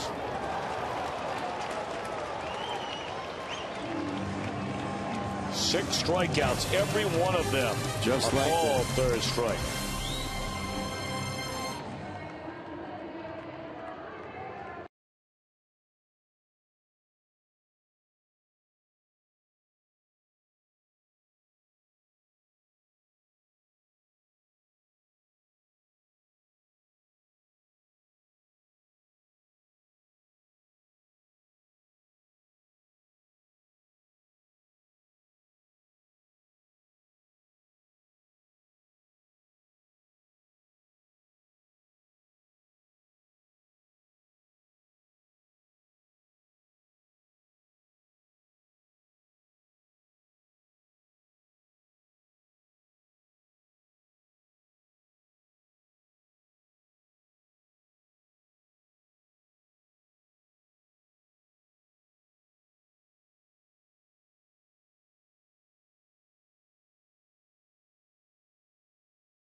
Try Mike Sells Picnic Tent. Enjoy a private ballpark buffet before the game and then head to your seats for all the action. Plus enjoy plenty of Mike Sells chips, the official potato chip of the Cincinnati Reds. Call the Reds Group Sales Department at 765-7600 or visit reds.com/groups for information. Mike Sells. I know you love digging into those. Yes, I do. Well, you have a whole box full of them over there every time a homestand starts over on the radio booth. I like the creamy sweet onion. They're real nice. 3-1 ball game, top of the sixth inning. Any of those Mike Sells chips that have a little spice to them, a little kick to them, you like those? Because normally that's right up your alley as well. There's plenty of them over there. Any flavor of chip or any type of, like you might have a certain type of barbecue, whether it's honey barbecue or a spicy barbecue, or if you like a cheese, sour cream and cheddar, whatever it may be. Jalapeno kind of thing, right? Dude, they got it. And it's good. Well, see, you missed it. You missed where I was going with all this. I thought you would pick up on this because it has been a long time since you have been over on the TV side, up until this series, of course, as Utley is retired. And you had just talked about Mike Sells being, to borrow your terminology, and I know I don't do it well, but you just said that's nice. So when I asked you about something being hot, Right. You know where I was going with that? I did. I think you wanted me to say, "Ooh, that's good. That's hot. That's nice." That's exactly right. I've been waiting for one of those. That's right. There you go. Now there are two others we're waiting for before the end of play today. I understand. We got the Louisiana breakdown on Monday night, and all are more than welcome for a return appearance. That's good. That's hot. That's nice. That one has a nice comeback to it. Yes, sir. But there are a couple others that are still sitting out there on the outside looking in. Lurking. There's a drive into left center. And Stubbs ran the last one down. Not going to run this one down. Ryan Howard hits home run number 30. And he's made it a 4-1 ball game. Howard now with 104 runs batted in, 5 of them in this series. Boy, Mike Leake awfully frustrated with himself right there. It looked like he got a pitch up and out over the plate. Not exactly where he wanted it. That's a slider that he was coming in with. And, well, it didn't slide. It stayed right there. And from the looks of where the glove of Hannigan was, he wanted it back door, and the ball stayed in. Hunter Pence pops it up, shallow center field. Stubbs will call off Phillips and Bruce, and there are 2 away in the inning. Yep, that's exactly what happened.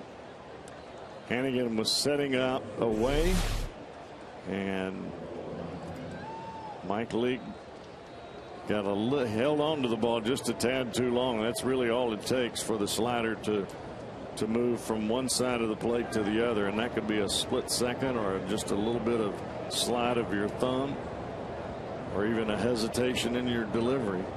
But it was on the wrong side of the plate.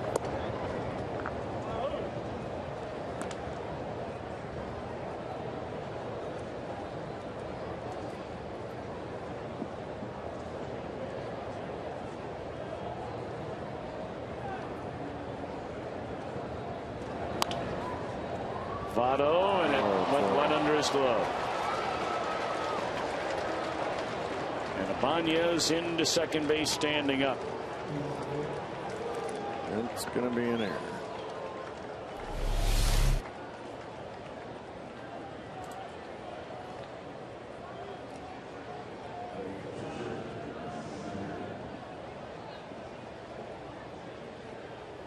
The one thing that you cannot do in the infield is field the ball backing up.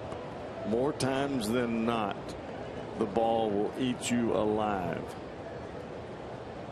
You're better off charging the baseball than you are backing up. Any infielders that you see, whether they're big leaguers or whether they're little leaguers, if they're backing up as the ball comes, more times than not, they're going to misplay the ball. That's why they teach you to be on the balls of your feet as the pitch is released, so that your first instinct is to move forward toward the baseball.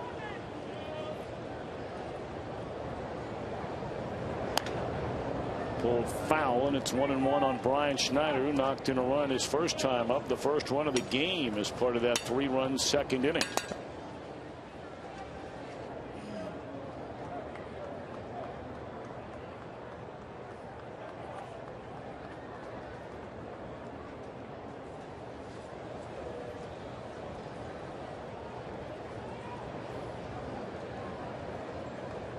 Leake trying to put the top of the 6th inning to bed. It's been a scoring inning, the first scoring inning since a 3-run second for the Phillies.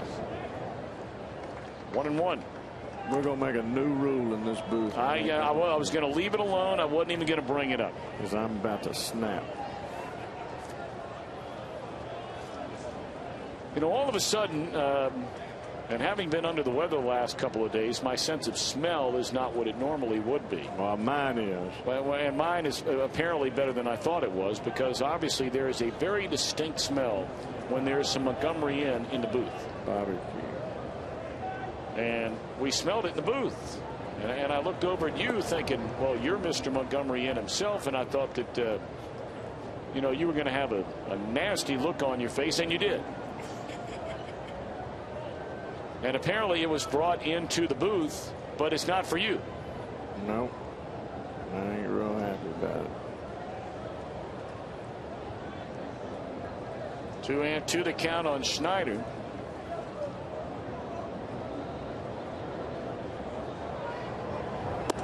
And now 3 balls and 2 strikes. I mean, who could ever forget this? During the game, you were cooking it up here on Fox Sports Ohio. Remember that? No, I remember it, because I can cook. Then they put that smokehouse down there in that far corner to selling them up as fast as they can get them out.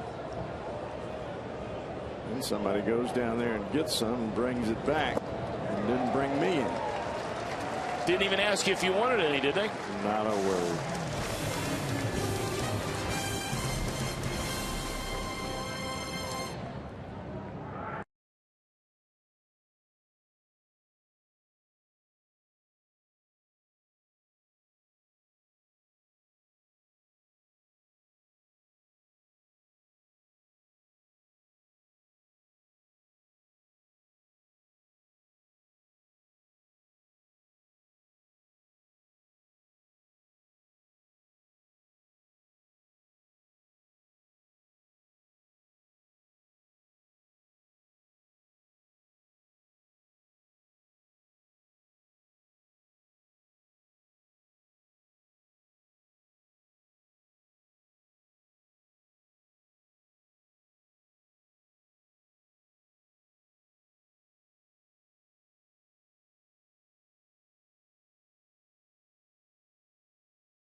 Coors Light freeze can.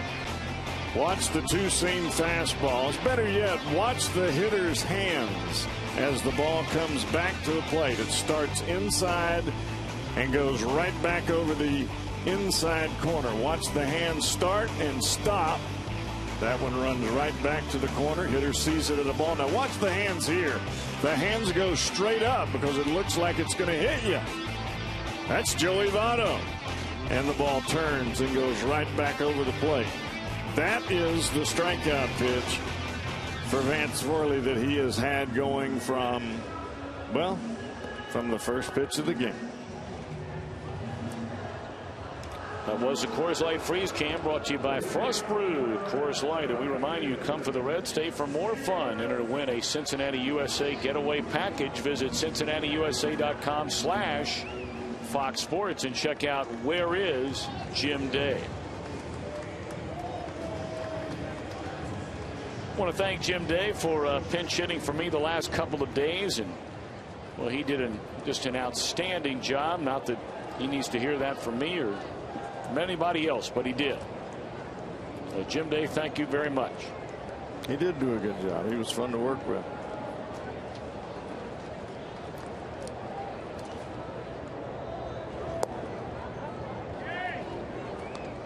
Now let's see if the Reds can get something rolling here against Mr. Worley. Jay Bruce single to right his last time up. He'll be followed by Juan Francisco and then Yonder Alonso.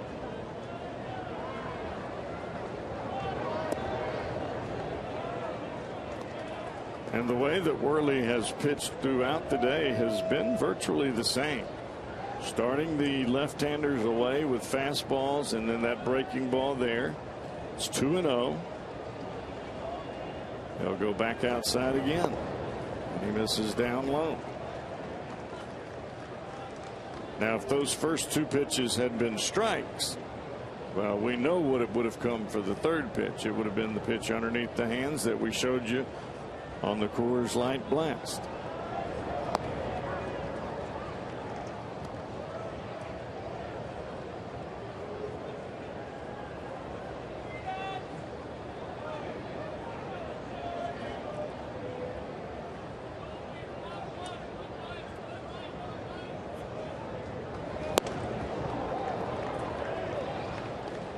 Coming now. He's gotten to the 2-strike point. He has yet to throw a ball inside, and they will set up in here and run that ball right over the inside corner. And Jay was ready for it this time, but not ready enough because he popped it straight up.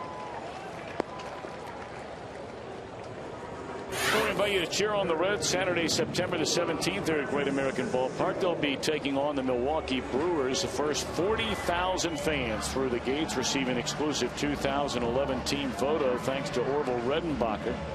For tickets to that game, and remember now, that will be the unveiling of the Johnny Bench statue on that Saturday, September the 17th. Johnny will be throwing out the first pitch. So gobble up those tickets right quick. 381 Reds, a number to dial. Or log on to Reds.com. Got to pack them in for the Johnny Bench thing. That'll be the lone remaining weekend baseball here at Great American Ballpark the remainder of this season. The Reds have a very long home stand starting on September the 12th through the 21st. Cubs will be in for 4 Monday through Thursday. Brewers in Friday, Saturday, Sunday, and then Monday, Tuesday, Wednesday against the Astros.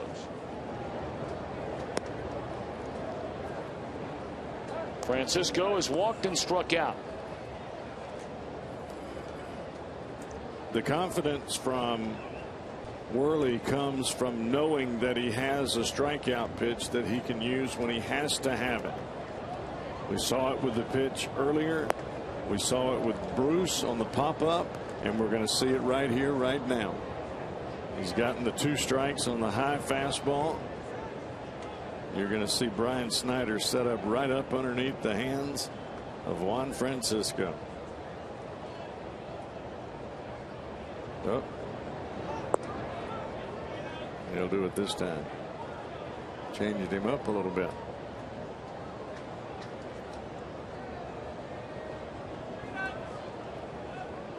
But it's amazing that he's able to execute that pitch in the fashion that he has been all day. Here we go. Francisco is ready for it.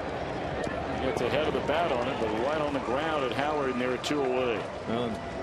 Instead of the Reds taking that pitch as they were earlier in the ball game, they are starting to make contact with it, but yet the contact is still not enough to get them base hits, or they're not getting solid enough contact to drive the ball. That ball was on the ground there. The ball to Bruce was popped up into left field. Basically, you're looking at 2 outs. And that ball had even a little bit more tail on it, it looked like, because I thought originally before seeing the replay that Francisco actually got the head of the bat on it. That was off the end of the bat. Right. And as most right-handers do, later in the game, that ball starts to run even more so than it did earlier. We talked about that early in the game. It seemed like it was just moving ever so slightly back towards the inside corner. Now it's really running in there.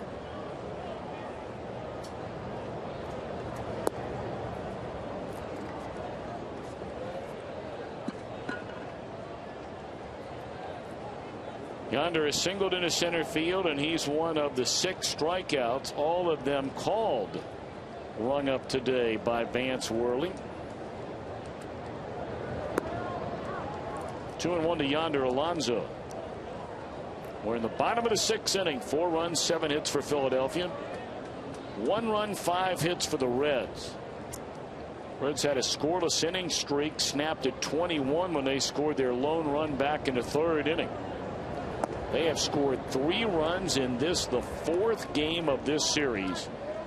It started with Cole Hamels on Monday night, Roy Halladay Tuesday, Cliff Lee here last night, coming within 1 out of a complete game shutout.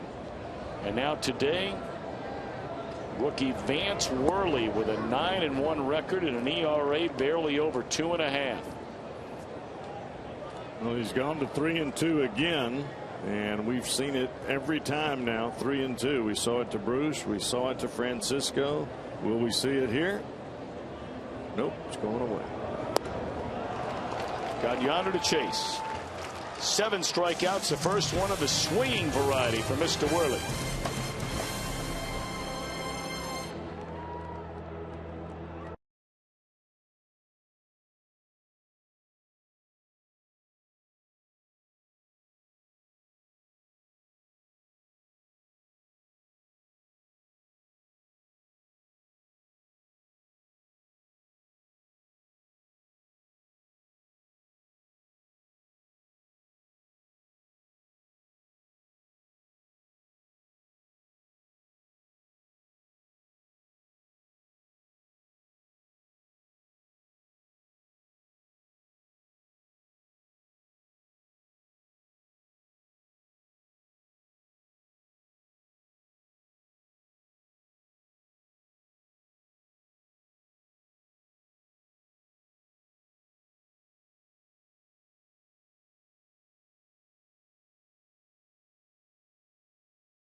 Baseball is brought to you by AT&T.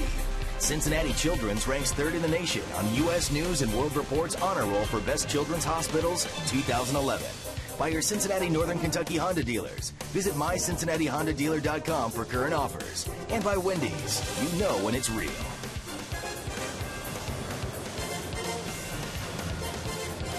4-1 ball game at the end of 6, and the day is over for Red starter Mike Leake. He goes the front 6 innings, allowing 7 hits and 4 runs, all 4 runs earned runs.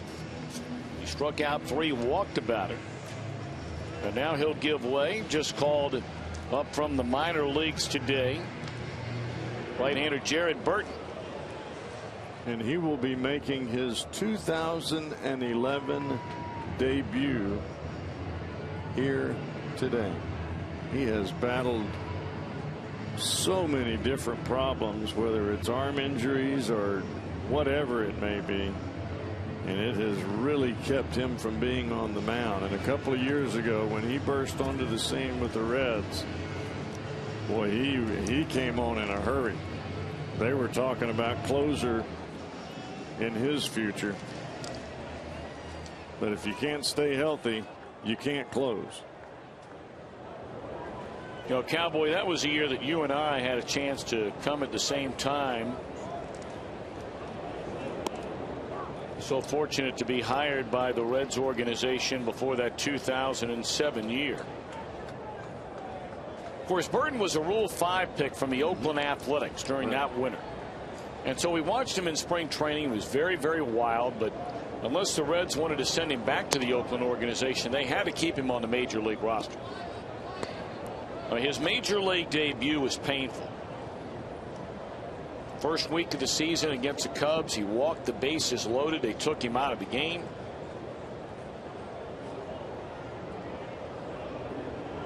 Immediately went on the disabled list. There's a little flare into right field, a base hit. He wouldn't pitch again for another month with a hamstring injury.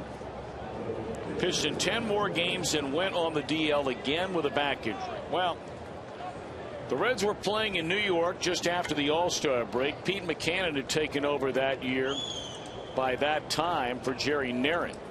and looked at pitching coach Dick Pohl. They were getting late into a game, and as the story goes, Pete Buchanan, who of course now is on the Philadelphia bench, looked at Dick Pohl and said, who are we going to give the ball to tonight? The Reds bullpen, you may remember, that year was just a mess.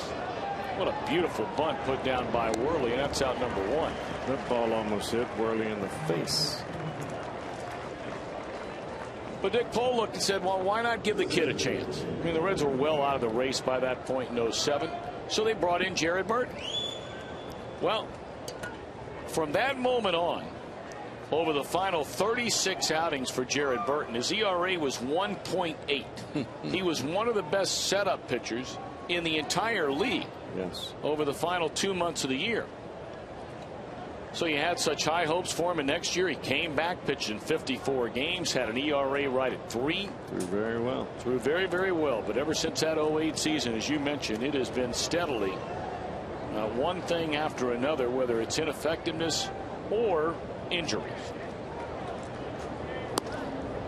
Well, Pete Buchanan, what an excellent job he did here for the Reds. Of course, he was named the interim manager, and the Reds made the decision to go out and hire Dusty Baker 3 years ago. Well, the 2009 season for Jared Burton, he was not used in the same way that he was the year before, and he was used in the 6th inning and more as a long guy than as a setup type 1 inning type of guy, and it hurt him. He was not used to that and was not ready for it, neither mentally nor physically, and that's where the downfall started. I mean, you look at the numbers, I mean, they're not horrible.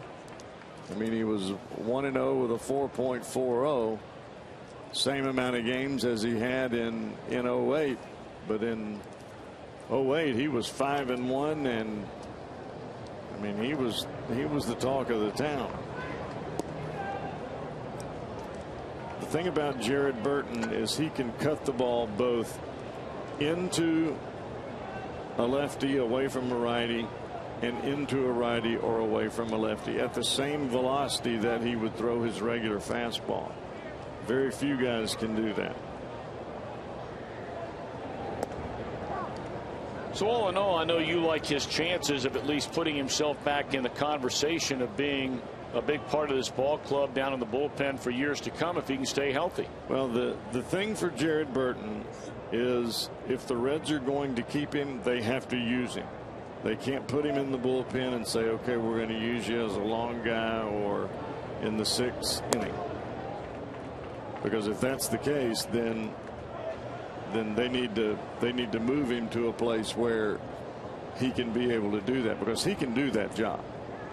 If he's pitching every other day or at least every 2 days, he's going to be lights out.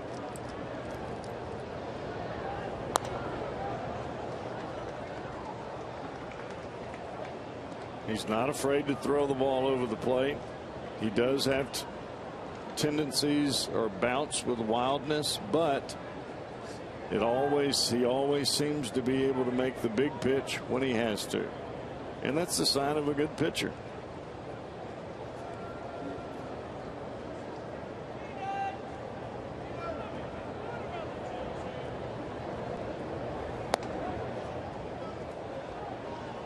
Well, he needs to make a pitch right here. You have Chase Utley standing in the on-deck circle. It may not be the Chase Utley of a couple of years ago, but it's still Chase Utley.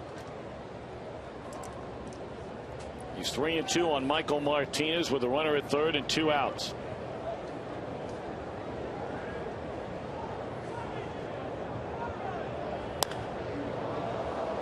In the air right field will back up Jay Bruce, still at the track, now at the wall, and it carries out of here. I don't think Burton could believe it. It looked like he was walking back to the dugout. But on this hot summer Thursday afternoon, that ball carries to the seats, and Philadelphia now with a 6-1 lead. I don't think Jay could believe it either. Jay looked like he was going to catch it. That ball was hit right on the money. There's no doubt about that. Jay stopped, started, stop, started, start, and then it was over.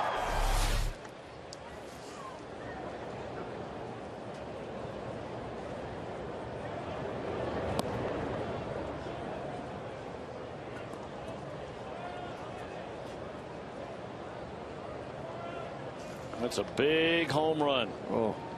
3-run lead goes to a 5-run swing.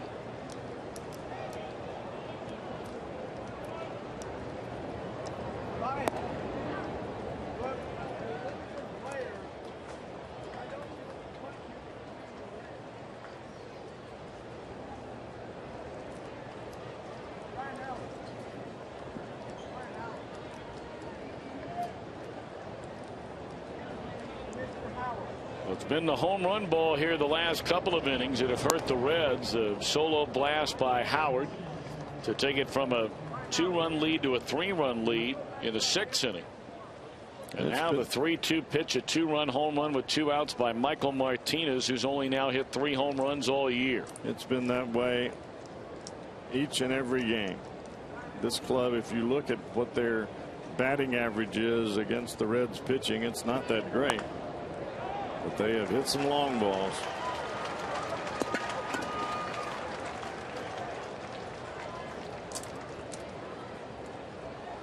Oh, Dusty Baker coming out of the dugout. Jeremy Horst was getting loose down in the bullpen, and Dusty Baker wants a left-hander, and that's what Horst is. So be our Skyline Chili call to the bullpen. 2-run home run in the inning by Martinez, and it's a 6-1 Philly lead.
Like to show our thanks during Fan Appreciation Day presented by Walgreens. There are going to be drawings for great prizes throughout the entire game.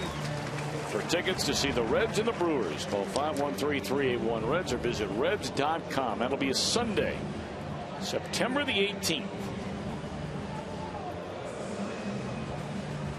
Well, we saw this young man make his major league debut down in Atlanta, if I remember correctly. I think that's right.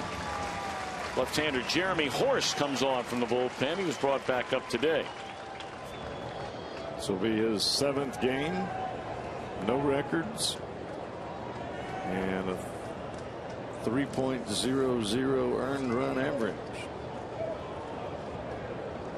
He's in his 3rd stint with the Reds this year. Was originally brought up on the 28th of May and in Atlanta, made his major league debut that night. You may remember he threw a perfect 1st inning.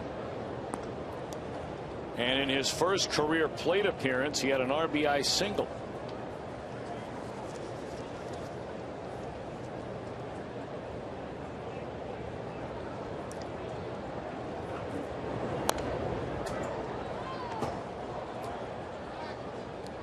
This is where a guy like Jeremy Horst can make a huge impression on a whole lot of people by getting the man out that stands in home plate, especially as a left-hander on left-hander matchup.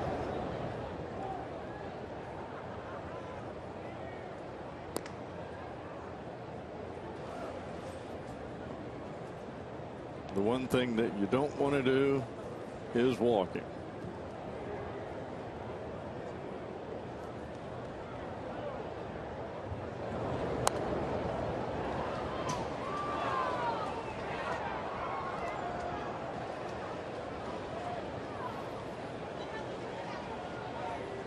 Had him well out in front of the breaking ball. Both of those looked as though he hit them off the end of the bat. Q-tip style hitting.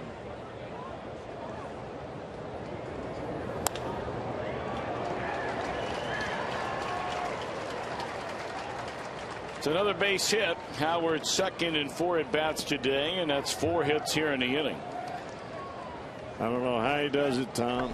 Whether there's a runner at first, second, or third, just as long as there's a runner on, he figures out a way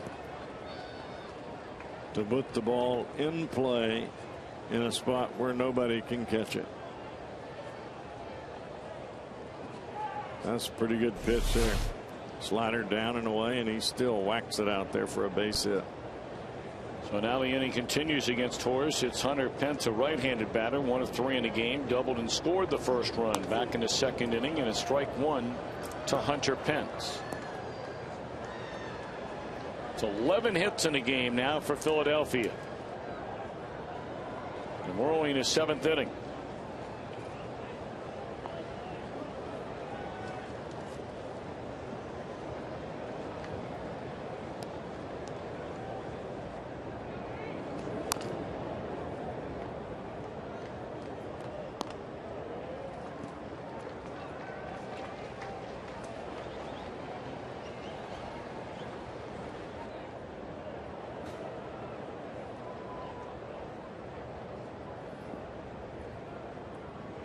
Hunter Pence with power to all fields, but yet still chokes up about 1.5 inches off the end of that bat. Took the words right out of my mouth. You know, even little kids, the big kids, so to speak, the major leaguers, make such an impression on the little kids in so many different ways, and one of them is just the way you hold the bat. You try to get your little guys to choke up, and you really got to hunt around for a while to be able to give them an illustration of somebody who can hit and that chokes up. Well, Hunter Pence can do that. What a play by Renteria. Nicely done to prevent any further damage. But a 2-run home run by Michael Martinez has given Philadelphia a 6-1 lead. They stand and stretch at Great American Ballpark.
with a Sunday doubleheader on Fox.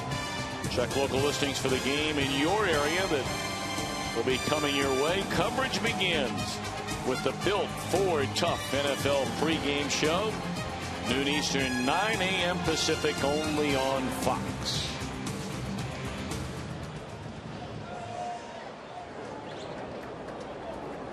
Of course, the college football season kicks off in earnest tonight.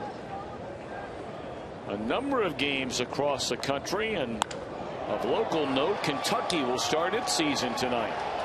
There's a drive into straightaway center field by Drew Stubbs, and he has a double to begin the bottom of the 7th inning with the Reds down 6-1.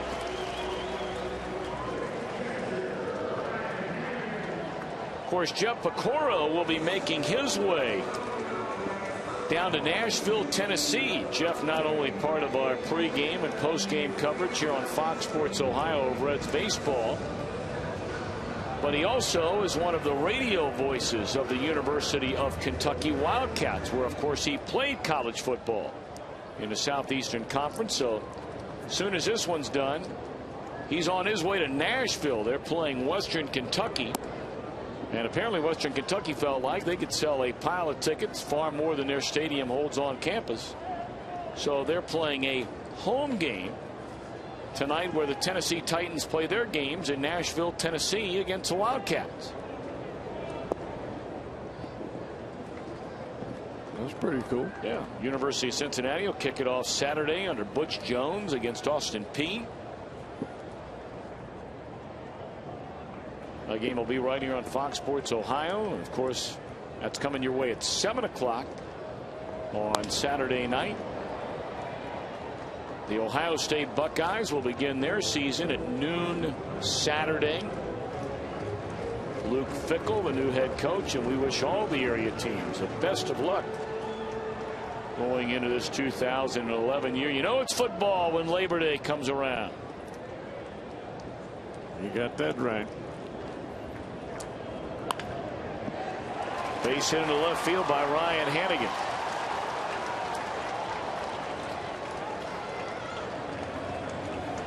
When I hear happy birthday, dear Daddy, then I know it is football season. Because you are a September baby. I am a Labor Day baby. September 5th. Very nice. And you were what, 9? 12. 12, that's right. I knew you were right after me. Rich Doobie going to come out now and visit with Worley, who has allowed back-to-back hits for the first time all day today. He allowed back-to-back base runners in the 2nd inning when he issued a walk to Francisco and a single to Alonso, but retired the next 3 consecutively. And now a double and a single by Stubbs and Hannigan. Pinch hitter Chris Heisey is coming up. Worley has only thrown 89 pitches, so not a big deal. Brad Lidge, a right-hander, their former closer, along with left-hander Mr. Bastardo, getting loose in the bullpen.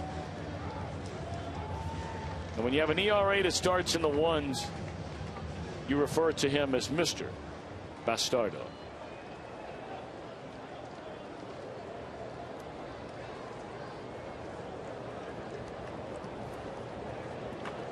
Well, Heisey activated. He's been on the disabled list, of course, after straining an abdominal muscle. It's kept him out for a month.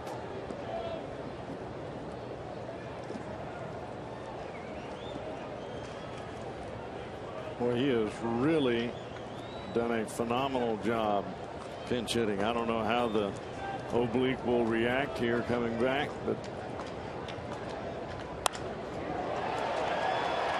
that ball hit hard into deep right field, and it carries out of here. A pinch hit home run the other way by Heisey.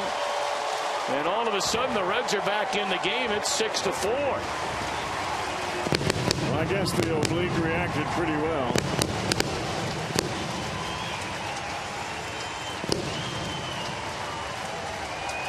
How many times have we seen Chris Heisey come to the plate in a pinch hitting situation and jack that baby out of the ballpark? More times than I can count.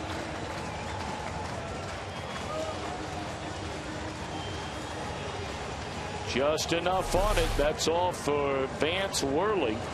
Well, his outing goes from 6 innings, allowing only 1 run, to 6+, giving up 4. More importantly, the Reds are back in the game. There's nobody out here in the 7th. And a 5-run deficit has been chopped down to a pair thanks to the pinch hit 3-run home run from Heisey. Lidge to come on for at least 2 batters before they stack him up from the left side.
His first at bat since coming off the disabled list.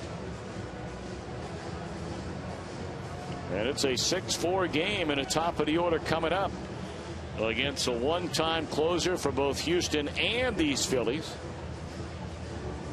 But injuries have let that role get away from him the last couple of years. His right-hander Brad Lidge enters the game. Well, look at the games here.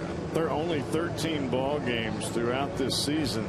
That should tell you something right there. And really, from Charlie Manuel's standpoint, he's got to figure out exactly where Brad Lidge is going to fit in this bullpen, if he's going to fit at all.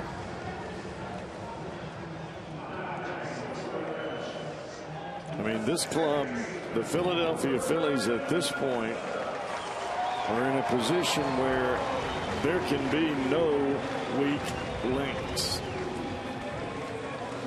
And you wonder, what does a team like Philadelphia have to play for over the final month? Well, you're getting an idea right here and right now. Make no mistake about it. I mean, can the Phillies afford to lose a game or two? Yeah, they can afford to lose a game or two. Of course, when you're 40 over and right around 30 to go.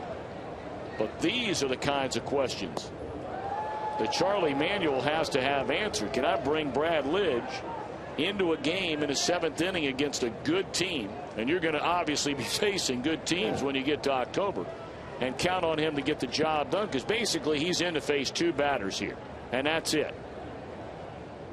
Bastardo is ready to face, at least on paper right now, is a 4 straight left-handed batter run. The first 2 you know you're not hitting for.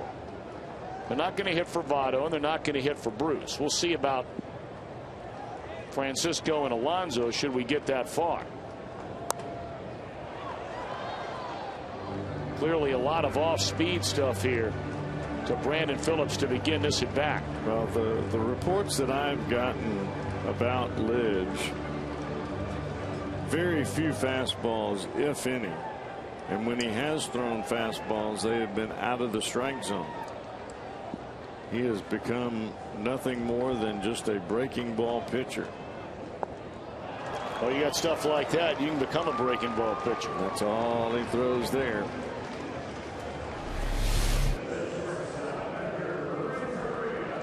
Slider starts in the middle of the plate, goes straight down. You can see the fingers Thumb to the left side, fingers on top, and pulls it straight down. The bullet spin is what we call that. And that bullet spin makes the ball go straight down.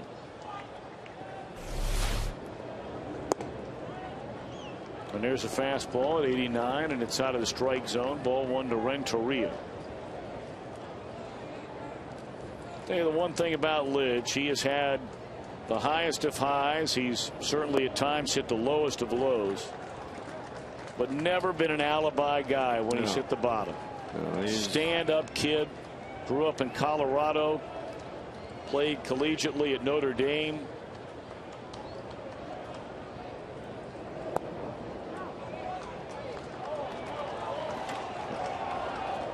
He had the 1 year where he was perfect. Out of the Philadelphia bullpen. Did not blow a save the entire year. The year they won the World Series. Wasn't the same year the following year. No. And it's usually not.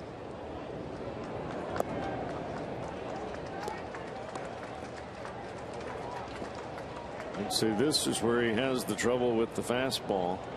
He got one fastball that was very questionable down and away that he got the strike call. But the rest of them have been all over the place.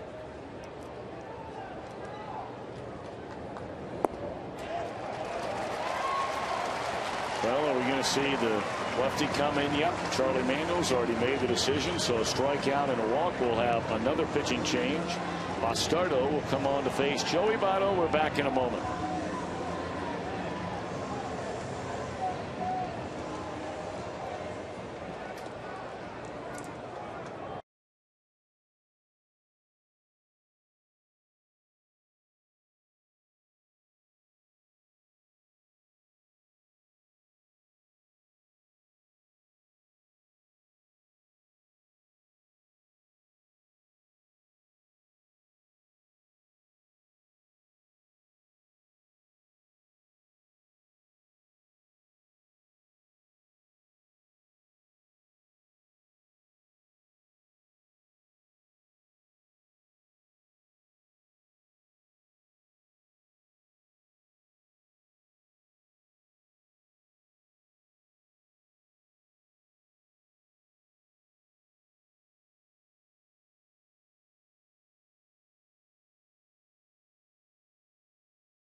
When the Miami Redhawks faked the 21st ranked Mizzou Tigers at noon. Then at 7, the UC Bearcats kick off their season against the Austin Peay Governors as they roll into Nippert Stadium. Catch all the action Saturday right here on Fox Sports Ohio. Yes, indeed. Antonio Bastardo. We saw him the other night. Hard breaking slider down and away from the left-handers, down and into the right-handers, and a 93, 94 mile an hour fastball. Not with great movement, but with good velocity and pretty good location. This guy throws anything at any time. That is what has really made him tough on both lefties and righties. You see the numbers there. And not too many folks hitting him on either side of the plate. No, when he came in to start an inning in the 7th inning in a series opener, he had Votto, Bruce, Alonso, 3 straight lefties. He walked Joey, then struck out the next 3. Bruce, Alonso, Stubbs.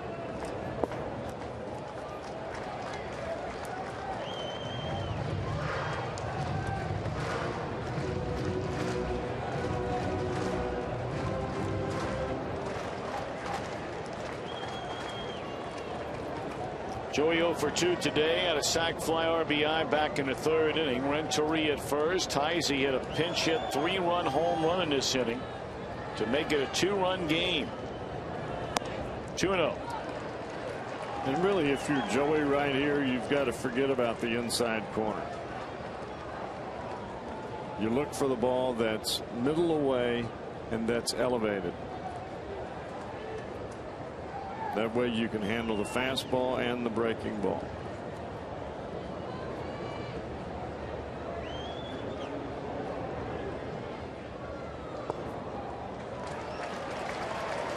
As that pitch right there is starting borderline down, and if you're looking down, you're going to take a swing at that, and you don't want to swing at that pitch. So you look out over the plate, you look up mid-thigh. That way you can stay off of that nasty slider.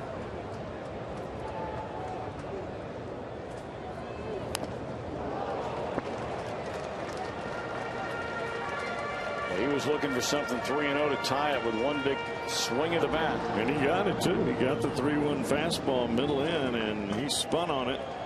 Just didn't quite get the bat head to it.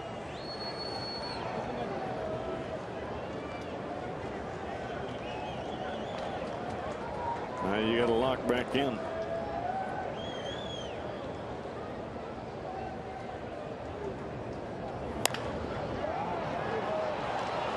There's one, and that's 2.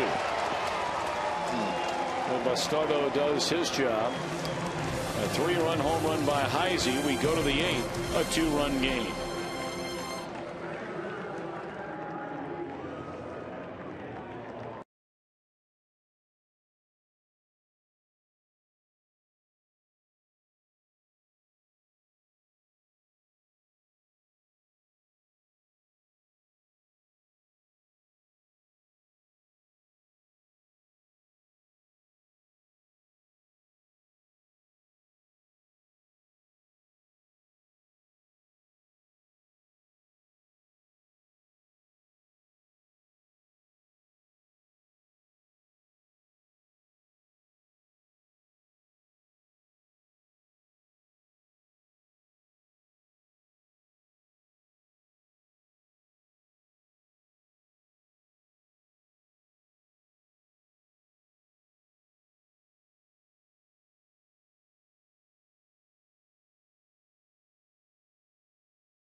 Howard's been doing this since he stepped foot in the big leagues.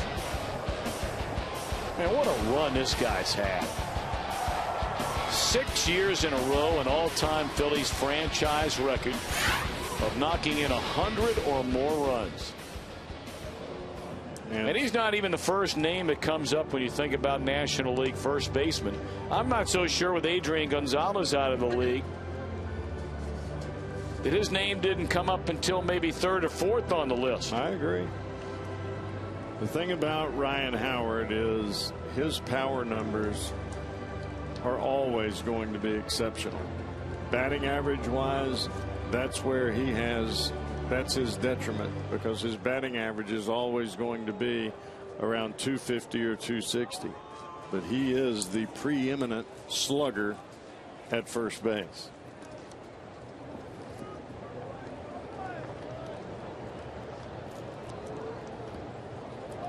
Bill Bray now takes over on the mound.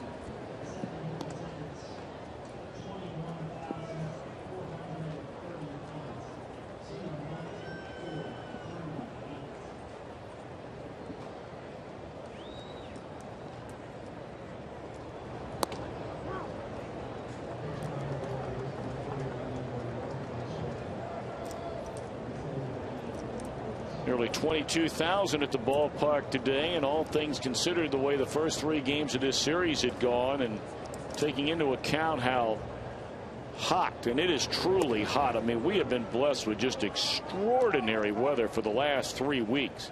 Temperatures in the mid-80s, no humidity. But late yesterday afternoon and into today, and we understand through tomorrow, a lot of that humidity is back, and the temperatures in the upper 90s again today. Good crowd.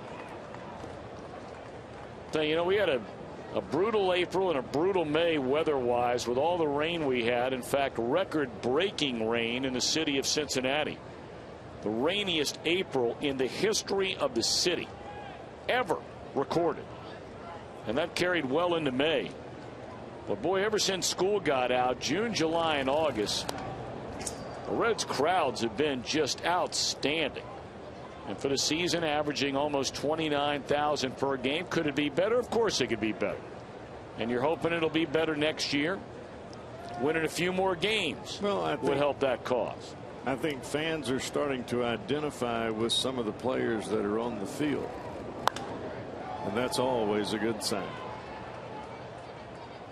Fly ball in a straightaway center field, and Stubbs has it 1 out. I just think the Reds, and I don't say it because we work for the team, I just think the Reds are going to have one of the most interesting off seasons of any team in baseball. I'm not sure there are going to be other teams because they're in bigger markets, the Yankees, the Red Sox, the usual suspects, that are going to get a lot more pub. Right. But as far as decision making on who you bring back, who you trade in the offseason, there is no more interesting team to watch than the Reds because of all of the young, talented players that they have and that are now ready for the major leagues. They are ready. And I think that was the grand plan when you look back 2 or 3 years ago. And yes, the Reds got to the playoffs a year early. But I think you're seeing the learning process and the learning curve still coming through here in 2011. But in 2012, I think the expectations continue to grow. They grow bigger. I think expectations are more now as you move towards the end of this season and into next year. This is a playoff bunch. And they should be considered a playoff bunch with the young pitching that they have, the experience that they have, the guys that they have on this ball club and the years that they've put up, the contracts that they've been given.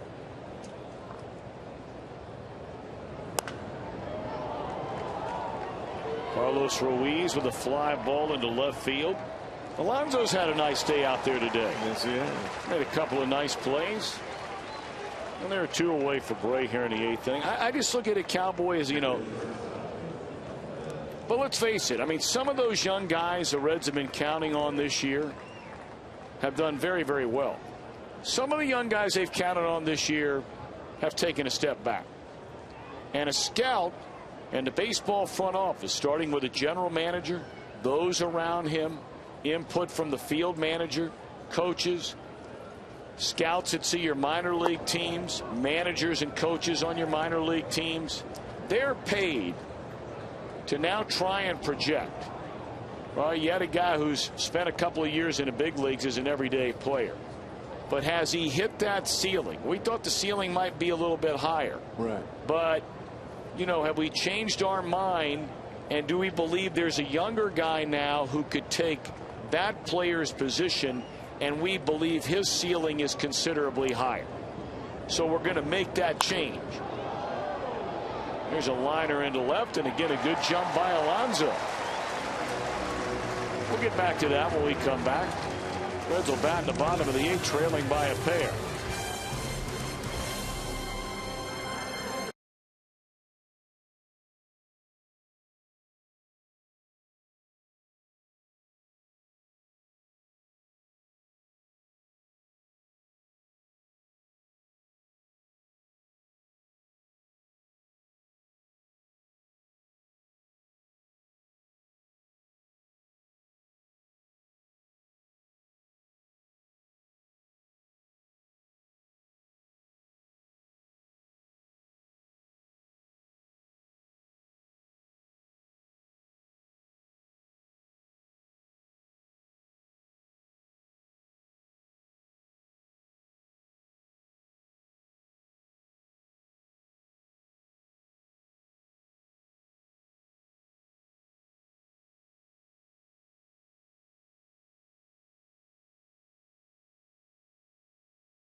of the game. Line drive, Joey reaching across his body to snag it. Now just nowhere to go for the run. Your DUN. Done.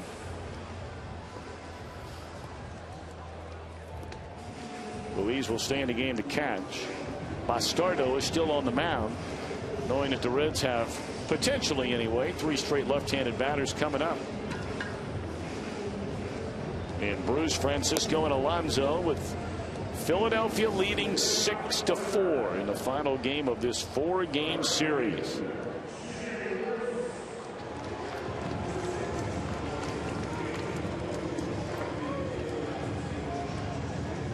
You'll jump on the Big Bird after the game. Pardon me, Cowboy. You'll be making your way to St. Louis, Missouri to spend the Labor Day weekend. And that's right.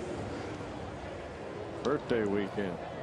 Getting ready to say you can do plenty of celebrating. You got a day game on Saturday. Very nice. Carving up some barbecue. Now, will you be going to, maybe somebody they're home to celebrate with a little barbecue, or will you be going out? I will probably be going both, as a matter of fact. Really? Yes. Nice. Some friends. So that's for night and midnight. You nailed it right there.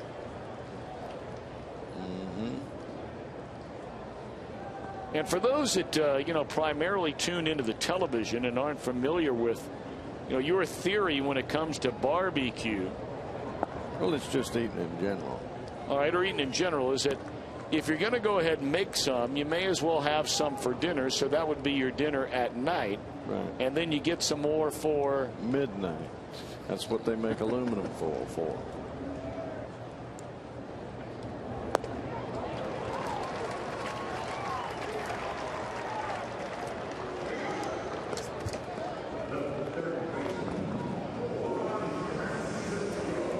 Well, you and I were both talking earlier about players that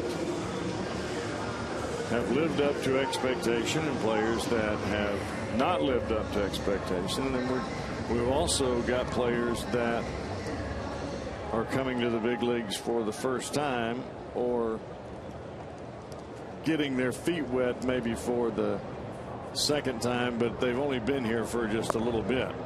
And I would say Juan Francisco falls into that category. But the guys that are under contract for the Reds are the guys that they either must produce or they have to be moved, one or the other. You can't have somebody that you're paying millions of dollars to that don't do what you need them to do, because that's a detriment for your ball club. And in a low budget ball club or in a smaller market ball club, you can't pay a guy a fortune and have him not do his job, because it reflects poorly on your young players. Because the young players think, well, I can make that kind of money and all I've got to do is just do this right here. It is amazing some of the contracts that the big market general managers can get away with making. On swinging is Francisco. I mean, and it's not to pick on Brian Cashman. He just happens to be a big market general manager. But, I mean, you just look at their pitching outside of CC Sabathia. I mean, going all the way back to 2000 and really 2000. I mean, since then they have one World Series title to show. And you look at some of the pitchers that they brought in, and outside of Sabathia, it has just been a disaster, one after the other. You look at the Giants yesterday. We know about the Barry Zito contract. They gave Aaron Rowan a fortune. They owe him over $12 million next year, and they just released him. They brought in Miguel Tejada for a year at nearly $6.5 million. They released him. And again, it's not to pick on Brian Sabian or Brian Cashman. It's just that for every good decision they make, I'm sure ownership doesn't like it, but they can get away with a mulligan. Well, when you're the general manager of a mid-market size club or a small market size club, it may sink your battleship. That's exactly right. And not for just this year, but for the duration of that contract. Can't make bad decisions.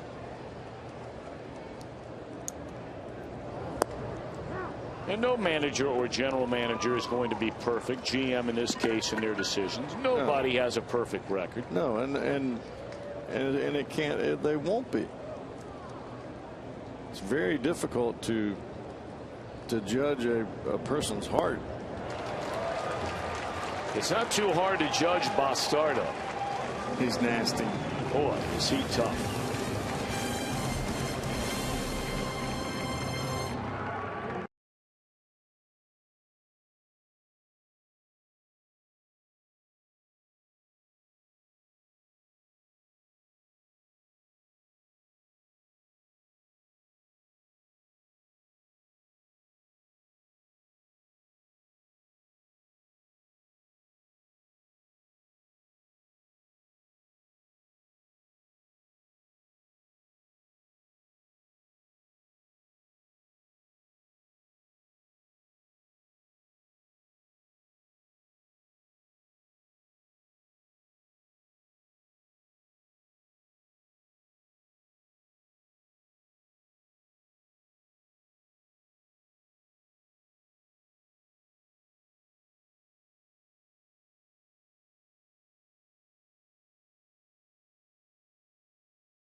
Nissan drive of the game. First at bat since coming off the DL. A pinch hit 3-run home run for Chris Heisey to make a 6-1 game into a 6-4 game. And that's where we stand as we go to the top of the 9th inning.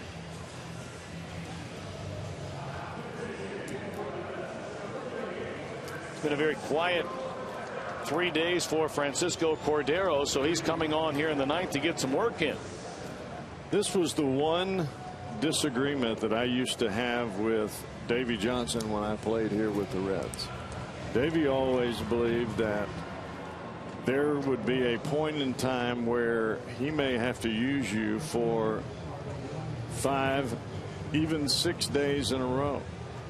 So if you wanted to get your work in as the closer, you got it down in the bullpen, not in the game. And boy, you talking about having to work to try to stay sharp. And I finally convinced him that, of course, it took me through the All-Star break to finally convince him. But you got to have some work in the game, even if it's 1 out. Just put me out there for 1 out and let me just stretch it out a little bit. I can't mimic the adrenaline that I have in the game. I can't fake it.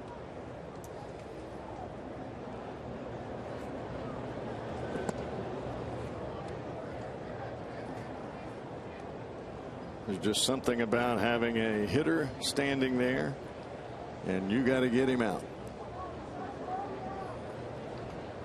You know, Chris Welsh and I were talking a little bit about it over the weekend, and Cowboy Cordero, another one of those guys and another one of those decisions the Reds have to make it.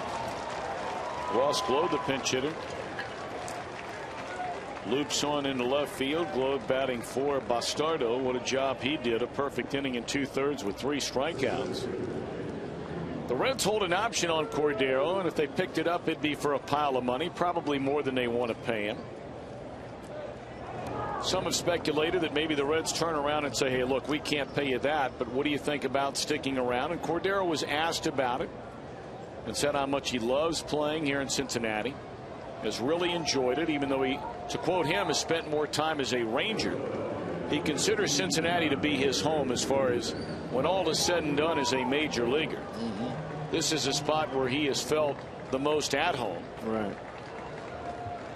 He has the second best save percentage among all closers in the National League since he signed as a Red. And if the game plan is to move Aroldis Chapman into the starting rotation, and nobody has come out and said that, don't even know if that decision has been officially been made. But if indeed that is a game plan, and you start looking around for who then might take over as a closer if Cordero's not here, there are a lot of question marks.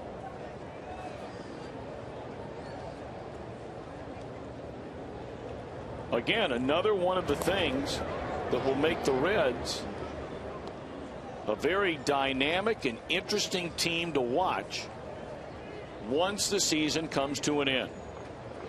Well, that's the other issue that this club is going to have to decide what they're going to do with Aroldis Chapman.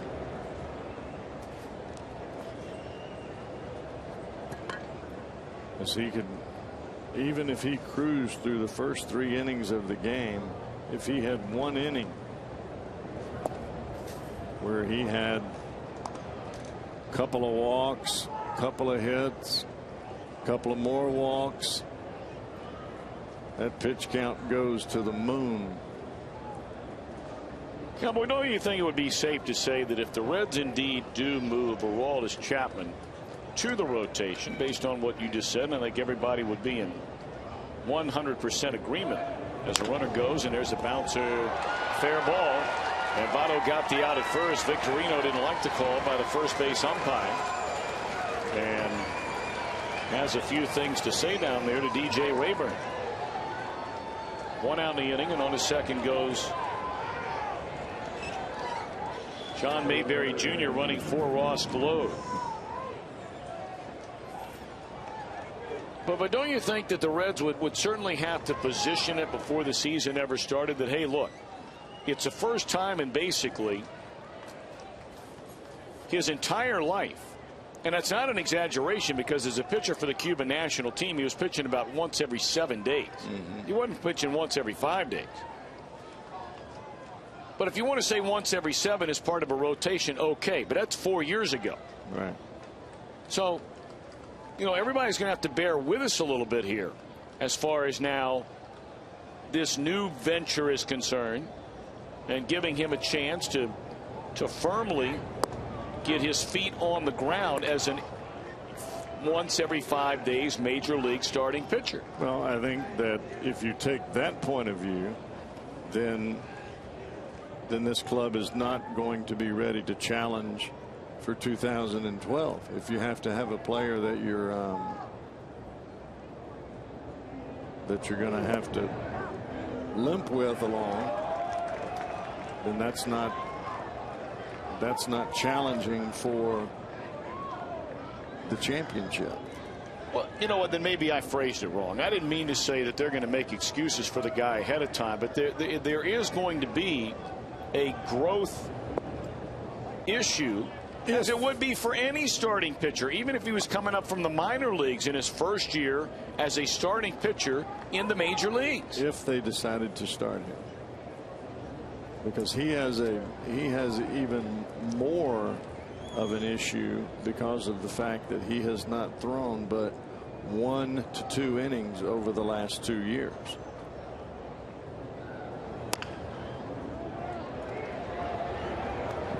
Two out. I personally don't think that he's ready to start. There may be 99 million people that totally disagree with me, and that's fine.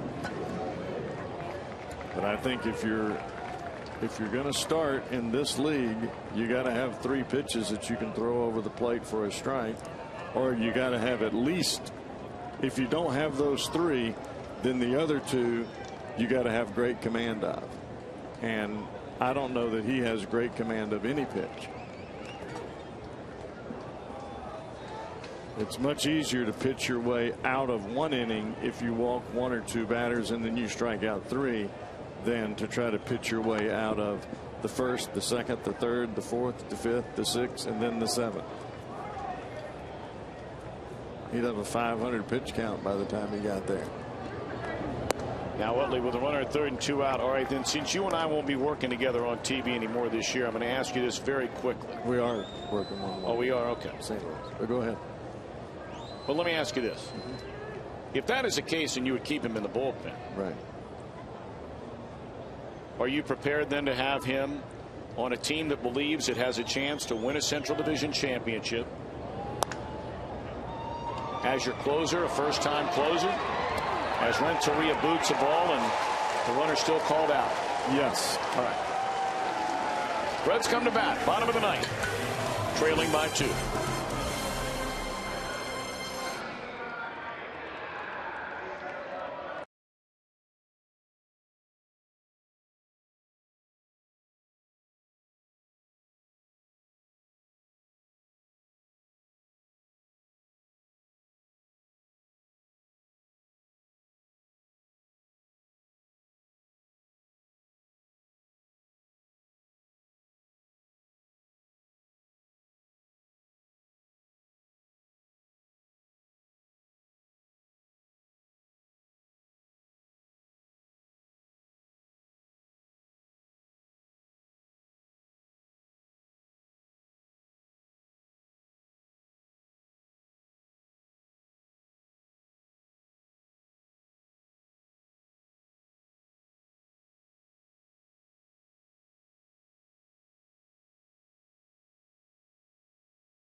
Sports Ohio for Reds Live, the postgame version, brought to you by Kings Honda and the Kings Auto Mall. Visit KingsHondaUSA.com. Looks like it'll be Ryan Madson again to finish up things for the Philadelphia Phillies. 25 for 27. He's really only had one, maybe two very difficult ball games where he's given up an excessive amount of runs. Well, one of them was against the Reds. Right. And the big issue for Ryan Madson is he does throw plenty of strikes. Sometimes he throws too many strikes. It will be one of the more talked about topics once they start breaking down the playoff team. Oh, yeah. And we get closer and closer to the quote unquote October preview, if you will, and stacking up, if it's the Brewers from the Central and the Braves are the wild card and Arizona's a champion of the West and the Phillies are the champion of the East. At least that's the way it would be right now. So just using that hypothetically, they're going to be breaking down everything. He may be the most talked about guy, especially with the arms that they have in their rotation.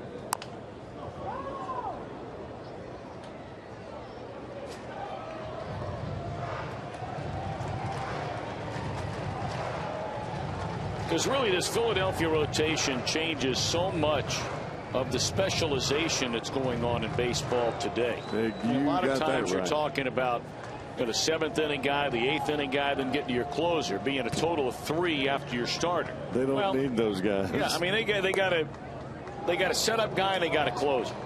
Bastardo right now is a setup guy, just like you're seeing here today.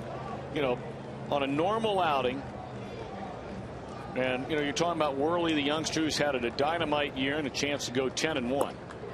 Stubbs is out on strikes to begin the bottom of the 9th inning with the Reds down 2. But I mean, look, if this is a Cliff Lee game, he's still in the game to get through the 7th inning today. Even though he gave up, say, the 3-run home run in the 7th, he's not coming out.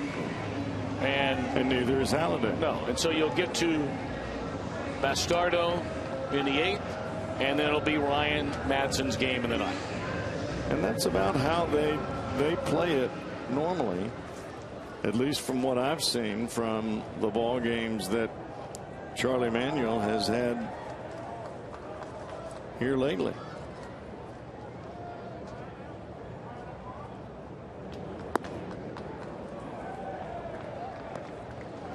Ryan Hannigan, 1 out of 3, singled and scored in front of the Heisey home run in the 7th. The only thing that bothers me about Ryan Matson is he doesn't throw a breaking ball. I mean, he'll cut a fastball every now and then, but he's mostly fastball, which is pretty straight, and changeup. Now, if you guess right on a straight fastball, you can hit it out of the ballpark. Good. I'm talking about great hitters, and that's usually what you have there in that 3, 4, 5 area in the playoffs.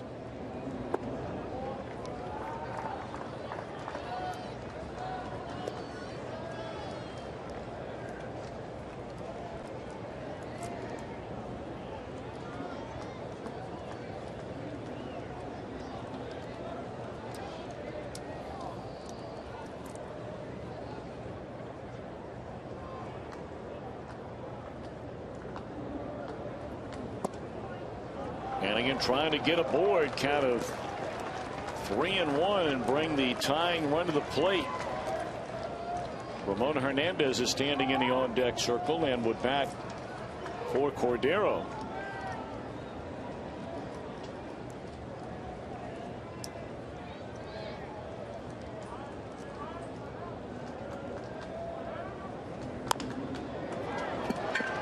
Slow roller.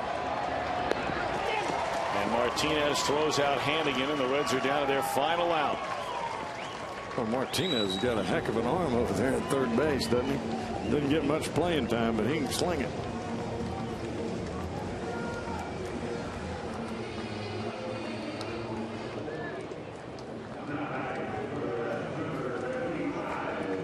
So now Ramon Hernandez.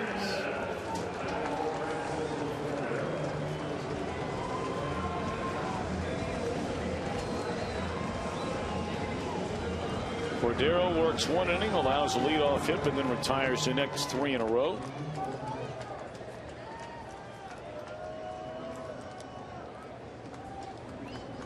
Reds are back on the home front Monday, September the 12th, when the Cubs come to town for the first of 4. And we invite you to come down to the ballpark. Tickets available for that entire 10-game homestand. 4 against the Cubs, 3 against the Brewers, followed by 3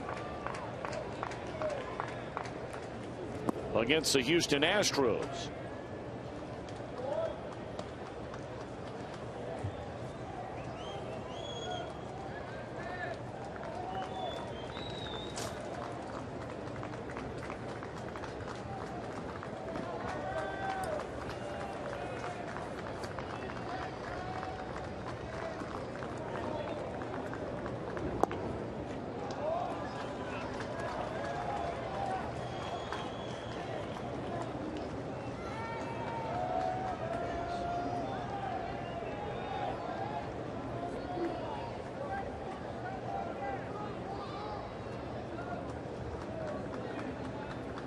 Two and one on Ramon Hernandez, and tied him up with a fastball that ran in.